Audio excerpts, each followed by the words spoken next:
ઉત્ક્રાંતિની YouTube ચેનલમાં આપનું હાર્દિક સ્વાગત છે. આજે આપણે એક નવી સિરીઝ ચાલુ કરી રહ્યા છે, જેની અંદર આપણે પોલિટીથી લઈને ઇકોનોમી સુધી, હિસ્ટ્રીથી લઈને દરેક ક્વેશ્ચનના કરંટ અફેર અલગ અલગ વિડીયોમાં લાવી રહ્યા છે. આની અંદર આપણે આજે જે વિડીયોમાં આવવાનું છે એમાં આપણે હિસ્ટ્રીનું કરંટ અફેર અને જીઓગ્રાફીના જે કરંટ ઇસ્યુ છે આ જે છેલ્લા 8 મહિનામાં આવેલા છે એને આપણે અહીંયા જોઈશું. પહેલી વસ્તુ તો એ છે કે આપણે ખાલી હિસ્ટ્રીના કરંટ જોવાનું છે, ના કે આખું હિસ્ટ્રી ભણવાનું છે. હવે માનીને ચાલો કે કોઈ બી ન્યૂઝ હોય તો એની અંદરનું આપણે બહુ વધારે પડતી ડિટેલ અહીંયા નહીં લઈએ.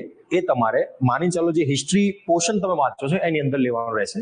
જેટલી જરૂરિયાત છે એટલું તો અહીંયા હું કવર કરી જ દઈશ. જો તમે કરંટ બેઝ પર અહીંયા જોશો તો તમને એ ઇનફ લાગશે. સૌથી પહેલી ન્યૂઝ છે કે રેડ ફોર્ટ ટ્રાયલ. હવે રેડ ફોર્ટ ટ્રાયલ એ 1945-1946માં થયો હતો, જે લાલ કિલ્લામાં થયો હતો.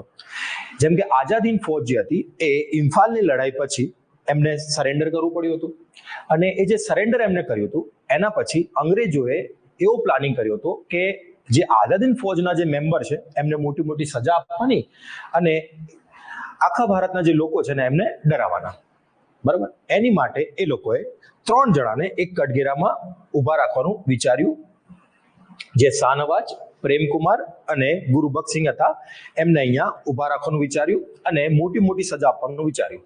પરંતુ એ વખતે ભારતના જે લોકો હતા એ સ્વતંત્રતા ચળવળમાં એટલા આગળ પડતા થઈ ગયા હતા કે અંગ્રેજ સરકારે એમના દબાવમાં આઝાદ હિંદ ફૌજના 90% મેમ્બરો કે જેમને હત્યા અને ક્રૂરતાના મુકદ્દમા નહોતા એમને છોડી દીધા હતા, અને આઝાદી પછી આપણે 10% લોકોને પણ છોડી દીધા હતા. હવે આ જે થયું હતું એ લાલ કિલ્લામાંનો આખો ટ્રાયલ થયો હતો, મેં તમને આજમાં વાત કરી દીધી, અને ઇન્ડિયન નેશનલ જે આર્મી હતી એની માટે આ ટ્રાયલ હતો. બરાબર, અને આને આપણે INA ટ્રાયલ તરીકે પણ ઓળખીએ છીએ, ઇન્ડિયન નેશનલ ટ્રાયલ તરીકે પણ ઓળખીએ છીએ. એના પછી છે કેરળમાં મેગાલિથિક દફન વિધિના સ્થળો મળી આવે છે. હવે ક્યાં મળ્યા છે? સૌથી પહેલો સવાલ, કેરળમાં મળ્યા છે, અને મેગાલિથિક દફન વિધિના સ્થળો છે. એનો ફોટો તમે જોઈ શકો છો. કેરળના કોડપ્પાયુર ગામ પંચાયતમાં અનેક આવી દફન વિધિની શોધ કરવામાં આવી છે. પહેલો સવાલ છે ક્યાં થઈ છે? કેરળમાં થઈ છે, અને મેગાલિથિક દફન સ્થળના છે. આ હિસ્ટ્રીના પર્પઝથી ઇમ્પોર્ટન્ટ છે. હવે પંડિત દીનદયાળ ઉપાધ્યાયની જન્મ જયંતિ છે. 108મી જન્મ જયંતિ છે પંડિત દીનદયાળ ઉપાધ્યાયની. પંડિત દીનદયાળ ઉપાધ્યાય જે છે હાલમાં ઘણી સ્કીમોના નામ આમના પરથી છે, પોર્ટનું નામ આમના પરથી આવ્યું છે, અને ઘણી વસ્તુના નામ આમના પરથી પડેલા છે. તો એની માટે આ કરંટ અફેરમાં છે અને બહુ ઇમ્પોર્ટન્ટ છે. 108મી જન્મ જયંતિ હતી આમની. બરાબર, આમનો જન્મ નાગલા ચંદ્રભાન, મથુરા, યુપીમાં થયો હતો, અને RSSના આજીવક પ્રચારક હતા. આમની જે ફિલસૂફી હતી તે ઇન્ટિગ્રલ હ્યુમનિઝમ 1965માં એમને લખી હતી. સર્વગ્રાહી વિકાસ, શારીરિક, માનસિક અને આધ્યાત્મિકના પર ધ્યાન કેન્દ્રિત કર્યું હતું, અને તેમની જે જયંતિ છે તેમને સરકાર અંત્યોદય દિવસ તરીકે ઉજવે છે. કોની જયંતિ છે? પંડિત દીનદયાળ ઉપાધ્યાયની જયંતિ છે. એના પછી છે પેરિયાર EV રામાસ્વામીની 146મી જન્મ જયંતિ. પહેલા તો કેટલામી છે? 146મી. હવે જો અત્યારે થોડા લેંગ્વેજને લઈને, ભાષાને લઈને બહુ વધારે કોન્ટ્રોવર્સી ભારતમાં થઈ રહી છે, અને આ કોઈ નવી નથી, આ ઇતિહાસથી જોડાયેલી છે. દ્રવિડ ચળવળના પિતા તરીકે પેરિયારને ઓળખવામાં આવે છે. 2021થી તમિલનાડુ સરકાર આમનો જે જન્મદિવસ છે તેમને સામાજિક ન્યાય દિવસ તરીકે ઘોષિત કર્યો છે. કઈ સરકારે? 2021થી તમિલનાડુ સરકારે કર્યો છે. વાયકોમ સત્યાગ્રહથી આ જોડાયેલા હતા. કયો સત્યાગ્રહ? વાયકોમ સત્યાગ્રહ. હવે આ જે વાયકોમ સત્યાગ્રહ છે એ નીચલી જાતિના જે લોકો હતા તેમને મંદિર પ્રવેશ માટેનો આ સત્યાગ્રહ હતો. જે પેરિયાર છે એ યાદ રાખજો, ફાધર ઓફ દ્રવિડિયન મુવમેન્ટ માટે જાણીતા છે. સામાજિક રાજકીય સુધારણામાં એ હિન્દી લાદવાની વિરોધમાં 1930માં જોડાયેલા છે. દ્રવિડ કજગમની રચના 1940માં તેમણે કરી હતી, અને સ્વયં સન્માન ચળવળ જે જાતિ પ્રથા નાબૂદી કરવા માટે થઈ હતી તેમાં પેરિયારનું નામ ચડિયાતું છે. એના પછી સરદાર વલ્લભભાઈ પટેલની 150મી શું છે? જન્મ જયંતિ છે. યાદ રાખજો કેટલામી છે? 150મી છે. અને જે કરંટ અફેર છે ખાસ કરીને ઇતિહાસના, એમાં 100 વર્ષ, 125 વર્ષ, 150 વર્ષ, 175 વર્ષ, 200 વર્ષ, 75 વર્ષ, જે રાઈટ આંકડો પૂરો થતો હોય તેના કરંટ આવવાની સંભાવના વધુ હોય છે. તેથી તમે છેલ્લી જે એક્ઝામો છે એમાં સરદાર વલ્લભભાઈ પટેલનો તમે સવાલ જોયો હશે. હવે સરદાર વલ્લભભાઈ પટેલની 150મી જન્મ જયંતિ છે, બરાબર. આમનો જે જન્મ છે એ યાદ રાખજો 1875માં નડિયાદમાં ગુજરાતમાં થયો હતો, બરાબર. 31 ઓક્ટોબરમાં. અને પ્રથમ ગૃહપ્રધાન હતા આપણા, નાયબ વડાપ્રધાન હતા અને રાષ્ટ્રીય એકીકરણમાં નેતૃત્વ કર્યું હતું. અને એમનો જે જન્મદિવસ છે એને આપણે નેશનલ યુનિટી ડે તરીકે સેલિબ્રેટ કરીએ છીએ. અત્યારે સરકારે 2 વર્ષ લાંબી રાષ્ટ્રીય વ્યાપી ઉજવણી કરવાની જાહેરાત સરકારે કરી છે સરદાર વલ્લભભાઈ પટેલની જન્મ જયંતિને. હવે તમે જો ભગતસિંહની જન્મ જયંતિ યાદ રાખજો 1907માં ભગતસિંહનો જન્મ થયો હતો 28 સપ્ટેમ્બરે પંજાબમાં, જે હાલમાં ક્યાં છે પાકિસ્તાનમાં, રંગામાં. હિન્દુસ્તાન રિપબ્લિક એસોસિએશનમાં જે 1924માં બની તેમાં જોડાયા અને 1928માં એમના જ કારણે અહીંયા હિન્દુસ્તાન સોશિયલિસ્ટ રિપબ્લિક, યાદ રાખજો અહીંયા એમના પ્રયત્નોથી શું જોડાયું હતું, સોશિયલિસ્ટ એડ થયું હતું, બરાબર. તો હિન્દુસ્તાન સોશિયલિસ્ટ રિપબ્લિક એસોસિએશન 1928માં જે બન્યું હતું અને પંજાબ નૌજવાન સભા એ બી આમને જ બનાવી હતી. આમને શહીદ દિવસ તરીકે 23 માર્ચ જ્યારે આમને ભગતસિંહ, રાજગુરુ, સુખદેવને ફાંસી થઈ હતી એને આપણે શહીદ દિવસ તરીકે ઉજવીએ છીએ. અને એમના સાહિત્યિક યોગદાનમાં વાય આઈ એમ એથિસ્ટ, હું નાસ્તિક કેમ છું ની પુસ્તક પણ લખી હતી. એમાં કેવું છે કે જ્યારે જેલમાં હતા ત્યારે ભગવાન વિશે કોઈ સવાલ કરતા એમને આ પુસ્તક લખી હતી કે હું નાસ્તિક કેમ છું. હવે એક વસ્તુ છે, તમારે એ જવાબ આપવાનો છે કે ભગતસિંહને કયા કેસમાં સજા થઈ હતી અને કયા કેસમાં એમને ફાંસી થઈ હતી. એ બહુ ચર્ચિત કેસ છે. હું તમને એની હિન્ટ બી આપી દઉં છું કે લાલા લજપતરાય અને ભગતસિંહ એ બધા વિરોધ કરતા હતા. એક સાયમન આવ્યો હતો, સાયમન ગોપનો વિરોધ કરતા હતા અને ત્યાં લાઠીચાર્જ થયો હતો અને લાલા લજપતરાયની મૃત્યુ થઈ હતી. બસ એ જ કેસમાં એમને અહીંયા ફાંસી થઈ હતી. એની આગળમાં એમને કંઈકને ગોળી મારી દીધી હતી કોઈ વ્યક્તિને. તો એ તમારે મને કેસ કહેવાનો છે. કેસ કહો તો મેં તમને હિન્ટ આપી દીધી છે. હવે તમે જો આ છે વાલોંગ યુદ્ધની 62મી વર્ષગાંઠ. હવે જો વાલોંગ યુદ્ધ જે છે ને એ અરુણાચલ પ્રદેશમાં થયું હતું, જે મ્યાનમાર, ચાઇના અને ઇન્ડિયાનો જે ટ્રાયલેટરલ છે ને ત્યાં આ થયો હતો. આપણા 800 જવાન હતા અને સામે 4000 જવાનો હતા અને આપણા 800 જવાન ભારે પડ્યા હતા એમને. અને તેથી જ આપણે આજે પણ વાલોંગ યુદ્ધની વર્ષગાંઠ મનાવીએ છીએ. એમાં આપણા 800 જવાનોએ બહુ વીરતાથી લડ્યા હતા અને ધૂળ ચટાઈ દીધી હતી ચાઇનીઝ જે બી આર્મી હતી એમને, બરાબર. એટલે 1962માં વાલોંગના યુદ્ધમાં 62મી શું છે આ વર્ષગાંઠ છે, બરાબર. અને 1 મહિના માટે લાંબી શ્રેણીબંધ ઉજવણી આપણે કરવાની છે. વાલોંગનું યુદ્ધ અરુણાચલ પ્રદેશમાં મેં તમને કીધું મેકમોહન લાઈન નજીક 1962માં ભારત અને ચાઇના વચ્ચે થયું હતું. મેં તમને આ વસ્તુ કહી દીધી. એના પછી છે દેશબંધુ ચિત્તરંજન દાસ. હવે તમે જો 2024માં 5 નવેમ્બરે લોકસભામાં દેશબંધુ ચિત્તરંજન દાસની જન્મ જયંતિ પર તેમને શ્રદ્ધાંજલિ આપી છે. તો શ્રદ્ધાંજલિ આપી છે એનો મતલબ કે આ ચર્ચામાં આવી ગયો છે. એમનો જન્મ 5 નવેમ્બર 1870માં ક્યાં થયો હતો? કલકત્તામાં થયો હતો.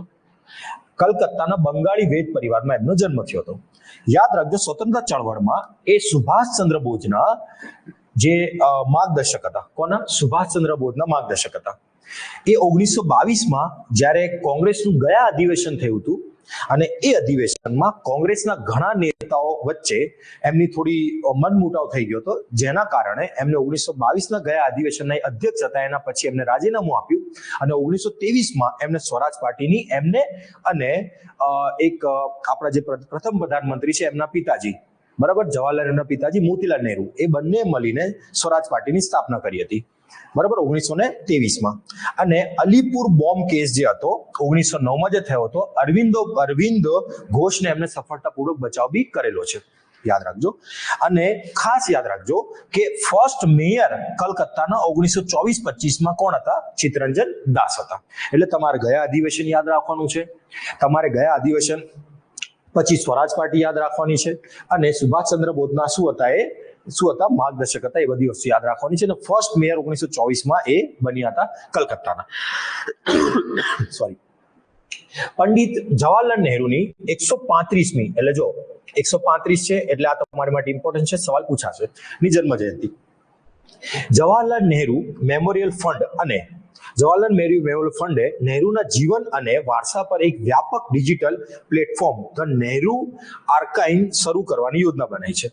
નહેરુજીનો જન્મ અલ્હાબાદમાં થયો હતો, યુપીમાં, અને એમના જન્મદિવસને બાળ દિવસ તરીકે ઉજવવામાં આવે છે. હવે એમનું યોગદાન યાદ રાખજો. 1929માં લાહોરમાં અધિવેશન થયું હતું. ક્યારે થયું હતું? 1929માં. આ અધિવેશનમાં આપણે પૂર્ણ સ્વરાજનો એક પ્રસ્તાવ પારિત કર્યો હતો અને આ જ અધિવેશનમાં આપણે પૂર્ણ સ્વરાજ દિન 26 જાન્યુઆરીને ઉજવણી કરવાનો આપણે નક્કી કર્યું હતું.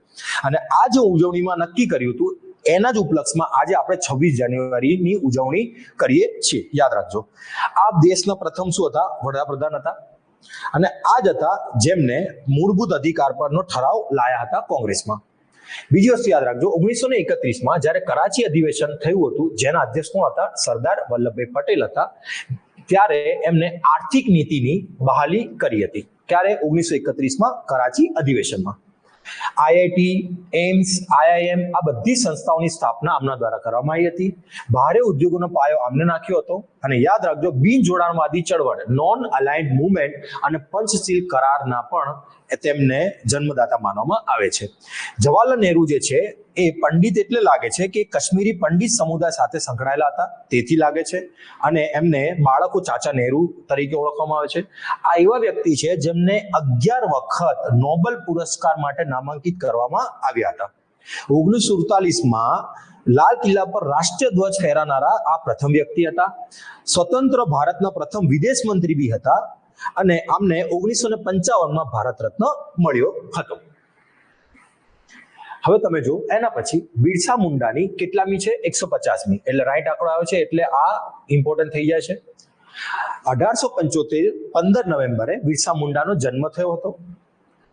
ક્યાં થયો હતો? બિરસા મુંડાની જમ્મુ જિલ્લાની 150મી જન્મ જયંતિ દિવસે એક સ્મારક સ્ટેમ્પ કોને રજૂ કર્યો છે? આપણા પ્રધાનમંત્રીએ. બિરસા મુંડા 1875માં ઝારખંડના મુંડારી રજવાડાના ઉલીહાટુ ગામમાં તેમનો જન્મ થયો હતો.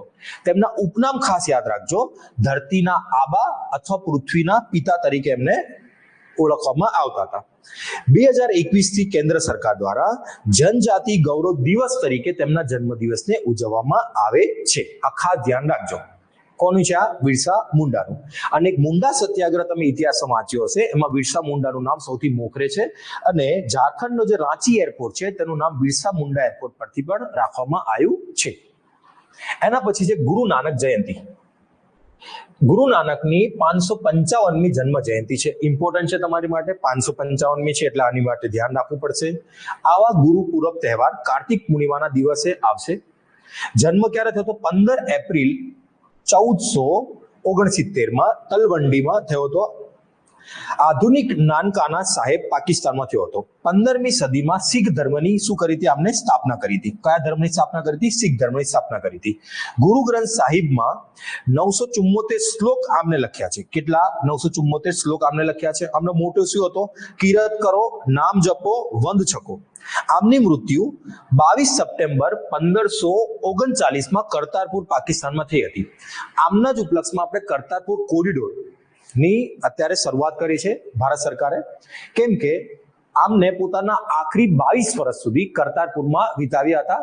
અને જે આપણા શીખ ભાઈઓ છે, શીખ ભાઈબંધો છે, તેમની માટે એ બહુ ઇમ્પોર્ટન્ટ બની જાય છે. તેથી કરતારપુર કોરિડોર અત્યારે બહુ ચર્ચામાં બી છે અને બહુ ઇમ્પોર્ટન્ટ પણ છે.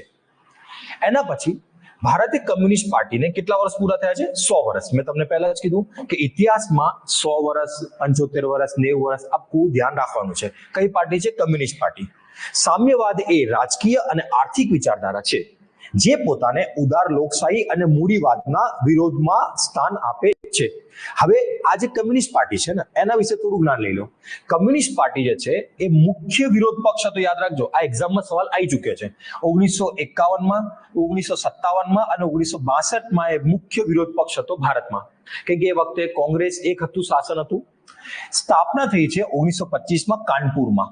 એક કોન્ફરન્સ દ્વારા થઈ હતી. મુખ્ય નેતા કોણ હતા? તો કે એમ.એન. રોય અને અબાની ચેટર્જી હતા. રચનાનું કારણ શું હતું? બ્રિટિશ શાસનનો વિરોધ કરવાનો હતો. અને કયા શેનાથી પ્રભાવિત હતા? રશિયન ક્રાંતિથી આ પ્રભાવિત હતા. આ યાદ રાખજો. કઈ ક્રાંતિથી? રશિયન ક્રાંતિથી આ પ્રભાવિત હતા. કઈ ક્રાંતિ ભાઈ? રશિયન ક્રાંતિથી આ પ્રભાવિત પ્રભાવિત થતા મુખ્ય યોગદાન શું છે? બંધારણ સભાની દરખાસ્ત એમએન રોય દ્વારા કરવામાં આવી હતી. જે એમએન રોય એ જ છે જેમને કમ્યુનિસ્ટ પાર્ટીની શું કરી હતી? સ્થાપના કરી હતી. બરાબર.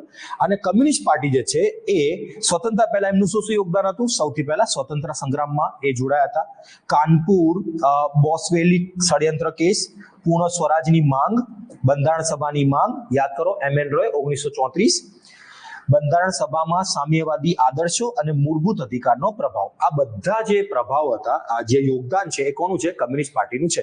તમારે આ ખાસ કરીને આટલું યાદ રાખવાનું છે. એની સ્થાપના 1925, વિરોધ પક્ષ 51, 57 અને 62માં એમએન રોય અબાની ચેટર્જીએ એમની સ્થાપના કરી હતી અને બ્રિટિશ શાસનનો વિરોધ કર્યો હતો. શેનાથી પ્રભાવિત હતા?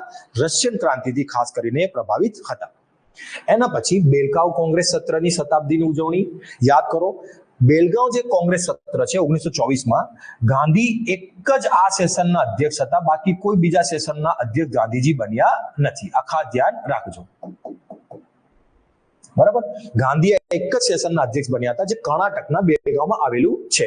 અને કર્ણાટક સરકારે હાલમાં આ જે સેશન થયું હતું એના ઉપલક્ષમાં બહુ મોટું આયોજન ત્યાં કરેલું છે. મહાત્મા ગાંધીના અધ્યક્ષ સ્થાને એકમાત્ર યોજાયેલ કોંગ્રેસ સત્ર છે. અને કયું હતું આ?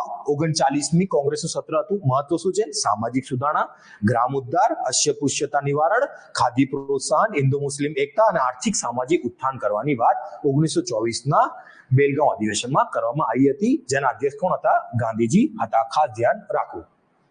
એના પછી 5000 વર્ષ જૂની જળ વ્યવસ્થા તકનીકી મળી છે. ક્યાં મળી છે?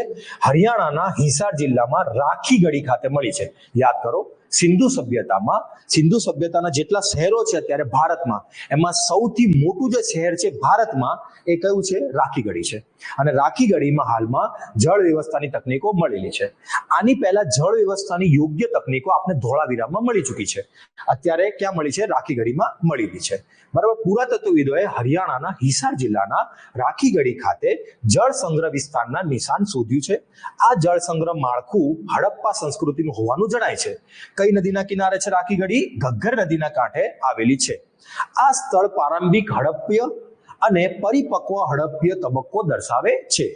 યાદ રાખજો કઈ વસ્તુ મળેલી છે ક્યાંથી? રાખીગઢીમાંથી. તો જો માટીની ઈંટો મળેલી છે, ડ્રેનેજ સિસ્ટમ મળેલી છે, લાલ વસ્તુ એટલે વાસણોની વાત ચાલે છે અહીંયા, છિદ્રિત બરણીઓ મળેલી છે, ત્રિકોણાકાર ગોળાકાર અગ્નિવેદીઓ મળેલી છે, સીલ, 5 હડપ્પિયન અક્ષરો અને મગરનું પ્રતીક. બધી વસ્તુ ક્યાં મળી છે? તમને રાખીગઢીમાં મળેલી છે. તમારી માટે સૌથી ઇમ્પોર્ટન્ટ વસ્તુ એ છે કે 5000 જૂની જળ વ્યવસ્થાની તકનીક ક્યાં મળે છે? હાલમાં રાખીગઢીમાં મળી છે. એક્ઝામમાં સવાલ આ રીતે આવી શકે છે. એના પછી તમિલનાડુમાં શેના અવશેષો મળ્યા છે? યાદ રાખજો, લોખંડના ઉપયોગના પુરાવા મળ્યા છે. હવે તમે જો તમિલનાડુના તુતિકોરીનના સીલગલાઈમાંથી દફન વિધિના નમૂનાઓ લોખંડના ઉપયોગના પુરાવાઓ આપે છે. ઈસવીસન પૂર્વ 4મી સદીથી તેનો ઉપયોગ શરૂ થયાનું જાણવામાં આવે છે. એનો મતલબ કે સિંધુ સભ્યતામાં તો તમને ખબર છે કે ભાઈ લોખંડનો કોઈ અવશેષો મળતા નથી. બરાબર. એના પછીના જશે આ બધા. યાદ રાખો Tamil Nadu may be the birth place of iron age says study. એટલે સ્ટડી એવું કહે છે કે ભાઈ તમિલનાડુ જે છે ને એ લોખંડના ઉપયોગની માતા હોઈ શકે છે. બર્થ પ્લેસ એટલે જન્મ સ્થળ હોઈ શકે છે. હવે તમે જો સ્વામી વિવેકાનંદની 162મી જન્મ જયંતિ નું આયોજન કર્યું છે. સ્વામી વિવેકાનંદનો જન્મ જે છે ને એ 12મી જાન્યુઆરીએ થયો હતો. યાદ રાખજો અત્યારે જે જયંતિ મનાઈ છે 12મી જાન્યુઆરી 2025માં આપણે જયંતિ મનાવીએ છીએ. એમનો જન્મ 1863માં 12 જાન્યુઆરી 1863માં કલકત્તા ખાતે થયો હતો. અને આમનો જે જન્મ દિવસ છે એમને આપણે રાષ્ટ્રીય યુવા દિવસ તરીકે, શેના યુવા દિવસ તરીકે? રાષ્ટ્રીય યુવા દિવસ તરીકે ઉજવીએ છીએ. 19મી સદીમાં રહસ્યવાદી યોગી રામકૃષ્ણ પરમહંસના શિષ્ય હતા. 1897માં રામકૃષ્ણ મઠની સ્થાપના કરી હતી. યાદ રાખજો કનિષ મઠની, રામકૃષ્ણ મઠની સ્થાપના કરી હતી. અને 1893માં શિકાગોમાં એમને ભાષણ આપ્યું હતું. આ ભાષણ એક ઐતિહાસિક બની ગયું છે. આજે આપણને બધાને આના વિશે જ્ઞાન છે. તેમણે નિયો વેદાંત ફિલોસોફીનો ઉપદેશ આપ્યો હતો અને તેમનું મૃત્યુ 4 જુલાઈ 1920માં થયું હતું. ક્યારે થયું હતું? 4 જુલાઈ 1920માં થયું હતું. એના પછી તમે જો કલ્યાણી ચાલુક્યની એક ન્યૂઝ આવી છે. શું ન્યૂઝ આવી છે? ધ્યાનથી સાંભળજો. આ યુગના 3 કન્નડ શિલાલેખો તેલંગાણાના કંકળ ગામમાં મળેલા છે. યાદ રાખજો, પ્રથમ જે શિલાલેખ છે એ બિજ્જેશ્વર મંદિરના નિર્માણનો ઉલ્લેખ આપે છે. કયા મંદિરના? બિજ્જેશ્વર મંદિરના નિર્માણનો ઉલ્લેખ આપે છે. બીજો અને ત્રીજો શિલાલેખ છે આ બિજ્જેશ્વર મંદિરમાં આવેલા દાન રોકડનો ઉલ્લેખ આપે છે. હવે તમને ડાયરેક્ટ પૂછી શકે છે કે હાલમાં મળેલા 3 શિલાલેખોમાં કયા વંશની જાણકારી, કયા વંશના પેલું મળે છે? તો યાદ રાખજો કલ્યાણી ચાલુક્યનું. અને કયું મંદિર છે? આ વસ્તુ યાદ રાખજો, બિજ્જેશ્વર મંદિર નિર્માણમાં અને એની રોકડના દાનનો ઉલ્લેખ મળે છે. એના પછી છે ફોર્ટ વિલિયમ. તમે ઇતિહાસમાં ફોર્ટ વિલિયમને બહુ વાર વાંચ્યો છે અને હવે એનું નામ શું કરી દીધું છે? આપણે ચેન્જ કરીને શું કરી દીધું છે ભાઈ? વિજય દુર્ગ કરવામાં આવ્યું છે. કિચન હાઉસનું નામ આપણે માણેક શો હાઉસ કરી દીધું છે અને સેન્ટ જ્યોર્જ ગેટનું નામ બદલીને આપણે કયું ગેટ કરી દીધું છે ભાઈ? શિવાજી ગેટ કરી દીધું છે. ફોર્ટ વિલિયમ 1781માં કિંગ વિલિયમ III ના નામ પરથી રાખવામાં આવ્યું હતું, જેનું નામ આપણે શું કરી દીધું છે? હાલમાં ચેન્જ કરી દીધું છે અને શું કરી દીધું છે? વિજય દુર્ગ કરી દેવામાં આવ્યું છે. યાદ રાખજો, કિચનર હાઉસનું નામ માણેક શોના નામ પરથી આવી ગયું છે, જે અત્યારે એક પિક્ચર બી આવી હતી માણેક શો પર, જે વિકી કૌશલે એનો મુખ્ય ભૂમિકામાં હતા. અને સેન્ટ જ્યોર્જ ગેટનું નામ આપણે શિવાજી ગેટ કરી નાખેલ છે. હવે આ હતા આપણા હિસ્ટ્રીના. હવે આપણે જોઈશું કલ્ચરના જે કરંટ અફેર છે એ આપણે એકવાર ધ્યાન આપીશું. એમાં સૌથી પહેલા જો કાગળ પર પથ્થરના શિલાલેખોની નકલ કરવા માટે એએસઆઈ દ્વારા કામગીરી શરૂ કરાઈ છે. હવે તમે જો આ જે કાગળ છે એની ઉપર શું કરવાનું છે ભાઈ? એ કાગળ પર આપણે પથ્થરના શિલાલેખોની નકલ કરવાની છે. કોણ કરી રહ્યું છે? સૌથી પહેલા તો આર્કિયોલોજીકલ સર્વે ઓફ ઇન્ડિયા, પુરાતત્વ વિભાગ કરી રહી છે. એપિગ્રાફીની એક ટીમ કોવિલયાલમના પલીશ્વર મંદિર અને તમિલનાડુના તિરુપુર જિલ્લામાં અને અન્ય સ્થળોએ શાહીવાળા કાગળો પર મહત્વપૂર્ણ પથ્થર પર શિલાલેખોની નકલ કરવાનું કામ શરૂ છે. તમારે ખાલી યાદ રાખવાનું છે કે અત્યારે તમિલનાડુમાં, ખાલી તમારે તમિલનાડુ ખાસ યાદ રાખવાનું છે, કેમ કે આની શરૂઆત તમિલનાડુની આસપાસ કરી દીધેલી છે. કોને? એએસઆઈએ. જે એએસઆઈ સાંસ્કૃતિક મંત્રાલયના અંતર્ગત આવે છે. કઈ મંત્રાલય? સાંસ્કૃતિક મંત્રાલયના અંતર્ગત આવે છે. આનું તમારે ખાસ ધ્યાન રાખવાનું છે. એના પછી છે ગોટીપુઆ ડાન્સ. યાદ રાખજો, ગોટીપુઆ, ગોટીનો મતલબ અહીંયા થાય છે સિંગલ અને પુઆનો મતલબ અહીંયા થાય છે પુરુષ. બરાબર. હવે આ જે ગોટીપુઆ ડાન્સ છે એ ક્યાંનો છે? ઓડિશાનો છે. અને આધુનિક આજીવિકાની તકો તરફ સંક્રમણ કરતા તેઓ પડકારોનો સામનો કરે છે. હાલમાં કેવું છે કે ત્યાં જે આશ્રમ આવેલા છે, જે આ ગોટીપુઆ ડાન્સ માટે જાણીતા છે, એ ફાઇનાન્શિયલ ક્રાઇસિસથી બહુ આગળ વધી રહ્યા છે અને એમની પાસે પૈસા માટે કંઈ જ નથી. તેથી આશ્રમ ચલાવવા માટે એમને મુશ્કેલ પડી રહી છે અને આ જે ડાન્સ છે ને એ લુપ્ત તરફ આગળ વધી રહ્યો છે. બરાબર. એની માટે આ ન્યૂઝ આવી છે. યાદ રાખજો, આ ફક્ત પુરુષો દ્વારા થતું નૃત્ય છે, એટલે તો આનું નામ શું? ગોટી એટલે સિંગલ અને પુઆ એટલે પુરુષની વાત અહીંયા ચાલે છે. તમે અહીંયા ધ્યાનથી આ ફોટોમાં જોઈ શકો છો. એના પછી છે ટેલ આમેરની પેલેસ્ટિયન સાઇટ. હવે તમે જો, માની ચાલો કે તમે જ્યારે આ જોશો ને ત્યારે તમને એવું લાગશે કે આ કંઈક અફઘાનિસ્તાનમાં. ના, સૌથી પહેલા તો આ તમને ફેલેસ્ટાઇનમાં મળશે. ક્યાં મળશે? ફેલેસ્ટાઇનમાં મળશે. અને આ યાદ રાખજો, આ ક્રિશ્ચનથી લગતું છે. આ તમને એવું લાગે કે ભાઈ માની ચાલો કે ત્યાં છે તો મુસ્લિમથી લગતું, ને આ ક્રિશ્ચનથી લગતું છે. વર્લ્ડ હેરિટેજ સાઇટ કમિટીએ ન્યૂ દિલ્હીમાં, એટલે સૌથી પહેલા યાદ રાખવાનું કે ક્યાં મીટિંગ થઈ છે? ન્યૂ દિલ્હીમાં. તેના 46મા સત્ર દરમિયાન યુનેસ્કો વર્લ્ડ હેરિટેજ સાઇટની સૂચિ અને જોખમમાં રહેલા, શેમાં રહેલા? જોખમમાં રહેલા વિશ્વ ધરોહરની સૂચિ બનાવેલ છે. એની અંદર આમાં ટેલ આમેર પેલેસ્ટાઇનને સમાવેશ કરેલો છે અને આ ક્રિશ્ચન ધર્મથી રિલેટેડ છે. આ વસ્તુ યાદ રાખજો. તમને કદાચ પેલેસ્ટાઇન આવીને મુસ્લિમનું આવી શકે છે, પણ ના, આ ક્રિશ્ચન ધર્મથી રિલેટેડ હતું. જે અત્યારે વોર ચાલી રહી છે ને પેલેસ્ટાઇન અને ઇઝરાયલની, એમાં એને બહુ મોટી ક્ષતિ પહોંચી છે. હવે તમે જો સંગમેશ્વર તીર્થ. હવે ખાસ ધ્યાન રાખજો, જે આ તીર્થ છે ને એમાં કૃષ્ણ નદીના પાણીમાં ડૂબી ગયા છે. કઈ નદીના પાણીમાં? કૃષ્ણ નદીમાં પાણીમાં ડૂબી ગયા છે. અને આને ચાલુક્ય શાસક, જે પુલકેશિન સેકન્ડ હતો ને, એને બનાવ્યું હતું. હવે પુલકેશિન સેકન્ડ જ્યારે બી આવે ત્યારે તમને એક આપણો રાજા યાદ આવશે જેને નર્મદાનું યુદ્ધ લડ્યું હતું. કોનું યુદ્ધ લડ્યું હતું? નર્મદાનું યુદ્ધ લડ્યું હતું, જેમાં એની હાર થઈ હતી પુલકેશિન સેકન્ડની સામે, જેમનું નામ છે હર્ષવર્ધન. તો આની વિશે હર્ષવર્ધન તમારે યાદ રાખવાનું છે. બરાબર. પરંતુ આ જે સંગમેશ્વર તીર્થ છે કૃષ્ણ નદીમાં ડૂબી ગયું છે અને એને ચાલુક્ય શાસક પુલકેશિન સેકન્ડ દ્વારા બનાવવામાં આવ્યું હતું. અને યાદ રાખજો, આ કઈ શૈલીમાંથી પ્રભાવિત હતા? નાગર શૈલીના મંદિરોનું નિર્માણ છે આ. એના પછી ગામડાઓનું સાંસ્કૃતિક મેપિંગ કરવાનું સરકારનો પ્લાન છે. સૌથી પહેલા 6.5 લાખ ગામડાઓનું આ સાંસ્કૃતિક મેપિંગ કરવાનો સરકારનો પ્લાન છે. તાજેતરમાં સાંસ્કૃતિક મંત્રાલયે national mission on cultural mapping શરૂઆત કરી છે. તેની થીમ છે મેરા ગાંવ મેરી ધરોહર. ઓપન એક્સેસ પોર્ટલ છે જેના પર ડેટાબેઝ સંગ્રહિત થશે. આ પહેલની શરૂઆત ક્યારે થઈ હતી? 2023માં થઈ ચૂકી છે અને આપણે 6.5 લાખ ગામડાઓને સાંસ્કૃતિક મેપિંગમાં એડ કરવાના છે. એના પછી છે વર્લ્ડ ક્રાફ્ટ સિટી ટેગ. યાદ રાખજો, વર્લ્ડ ક્રાફ્ટ સિટી ટેગ જે છે ને એ કોને મળ્યો છે? શ્રીનગરને મળ્યો છે. આ તમારે ખાસ ધ્યાન રાખવાનું છે. કોને મળેલો છે? શ્રીનગરને મળેલો છે. કોને આપ્યો છે? તો કે વર્લ્ડ ક્રાફ્ટ કાઉન્સિલ દ્વારા વર્લ્ડ ક્રાફ્ટ સિટી ટેગ શ્રીનગરને સત્તાવાર રીતે આપવામાં આવ્યો છે. શહેરની હસ્તકળાની સમૃદ્ધ પરંપરાને માન્યતા આપે છે. અન્ય ઘણા શહેરો છે જેમ કે જયપુર, જેને બ્લોક પ્રિન્ટિંગ, બ્લુ પોટરી અને જેમસ્ટોન માટે જાણીતું છે. માલપુરમ મંદિરોના પથ્થરની કોતરણી માટે, પ્રાચીન તકનીક માટે જાણીતું છે. અને મૈસૂરુ ઉત્કૃષ્ટ રેશમ સાડીઓ અને ચંદનની કોતરણી માટે જાણીતું છે. પરંતુ યાદ રાખજો, વર્લ્ડ ક્રાફ્ટ સિટી ટેગ અત્યારે શ્રીનગરને મળેલ છે. એના પછી સાંસ્કૃતિક સંપત્તિ કરાર. યાદ રાખજો, ભારત અને યુએસએ, કોને? ભારત અને યુએસએ હસ્તાક્ષર કર્યા છે. કોને કોને? ભારત અને યુએસએ સાંસ્કૃતિક સંપત્તિ કરાર કરેલો છે. એના પછી પોર્ટ બ્લેર. તમને બધાને ખબર છે કે પોર્ટ બ્લેરનું નામ અત્યારે ચેન્જ કરીને શું કરી નાખ્યું? વિજયપુરમ કરી નાખ્યું છે. યાદ રાખજો, આ કોલોનિયલ જે લેગેસી હતી ને એને સરકારે શું કરી દીધી છે? દૂર કરી દીધી છે. અને પોર્ટ બ્લેરનું નામ હાલમાં શું કરી દીધું છે ભાઈ? શ્રી વિજયપુરમ કરી દીધેલ છે. આ ડાયરેક્ટ સવાલ આવી શકે છે કે પોર્ટ બ્લેરનું નામ ચેન્જ કરીને શું કર્યું, અથવા તો વિજયપુરમનું નામ જે ચેન્જ કર્યું, પહેલું નામ જૂનું નામ શું હતું? તો પોર્ટ બ્લેર જૂનું નામ છે અને નવું નામ શું છે? વિજયપુરમ. હવે તમે જો સાંચીનો મહાન સ્તૂપ. કયો સ્તૂપ? સાંચીનો મહાન સ્તૂપ કેમ ચર્ચામાં છે? સૌથી પહેલા તાજેતરમાં ભારતના વિદેશ મંત્રાલયે બર્લિન, જર્મનીના હમ્બોલ્ડ ફોરમ મ્યુઝિયમ ખાતે સાંચીના મહાન સ્તૂપના પૂર્વ દરવાજાની, યાદ રાખજો કયા દરવાજાની? પૂર્વ દરવાજાની પ્રતિકૃતિની મુલાકાત લીધી.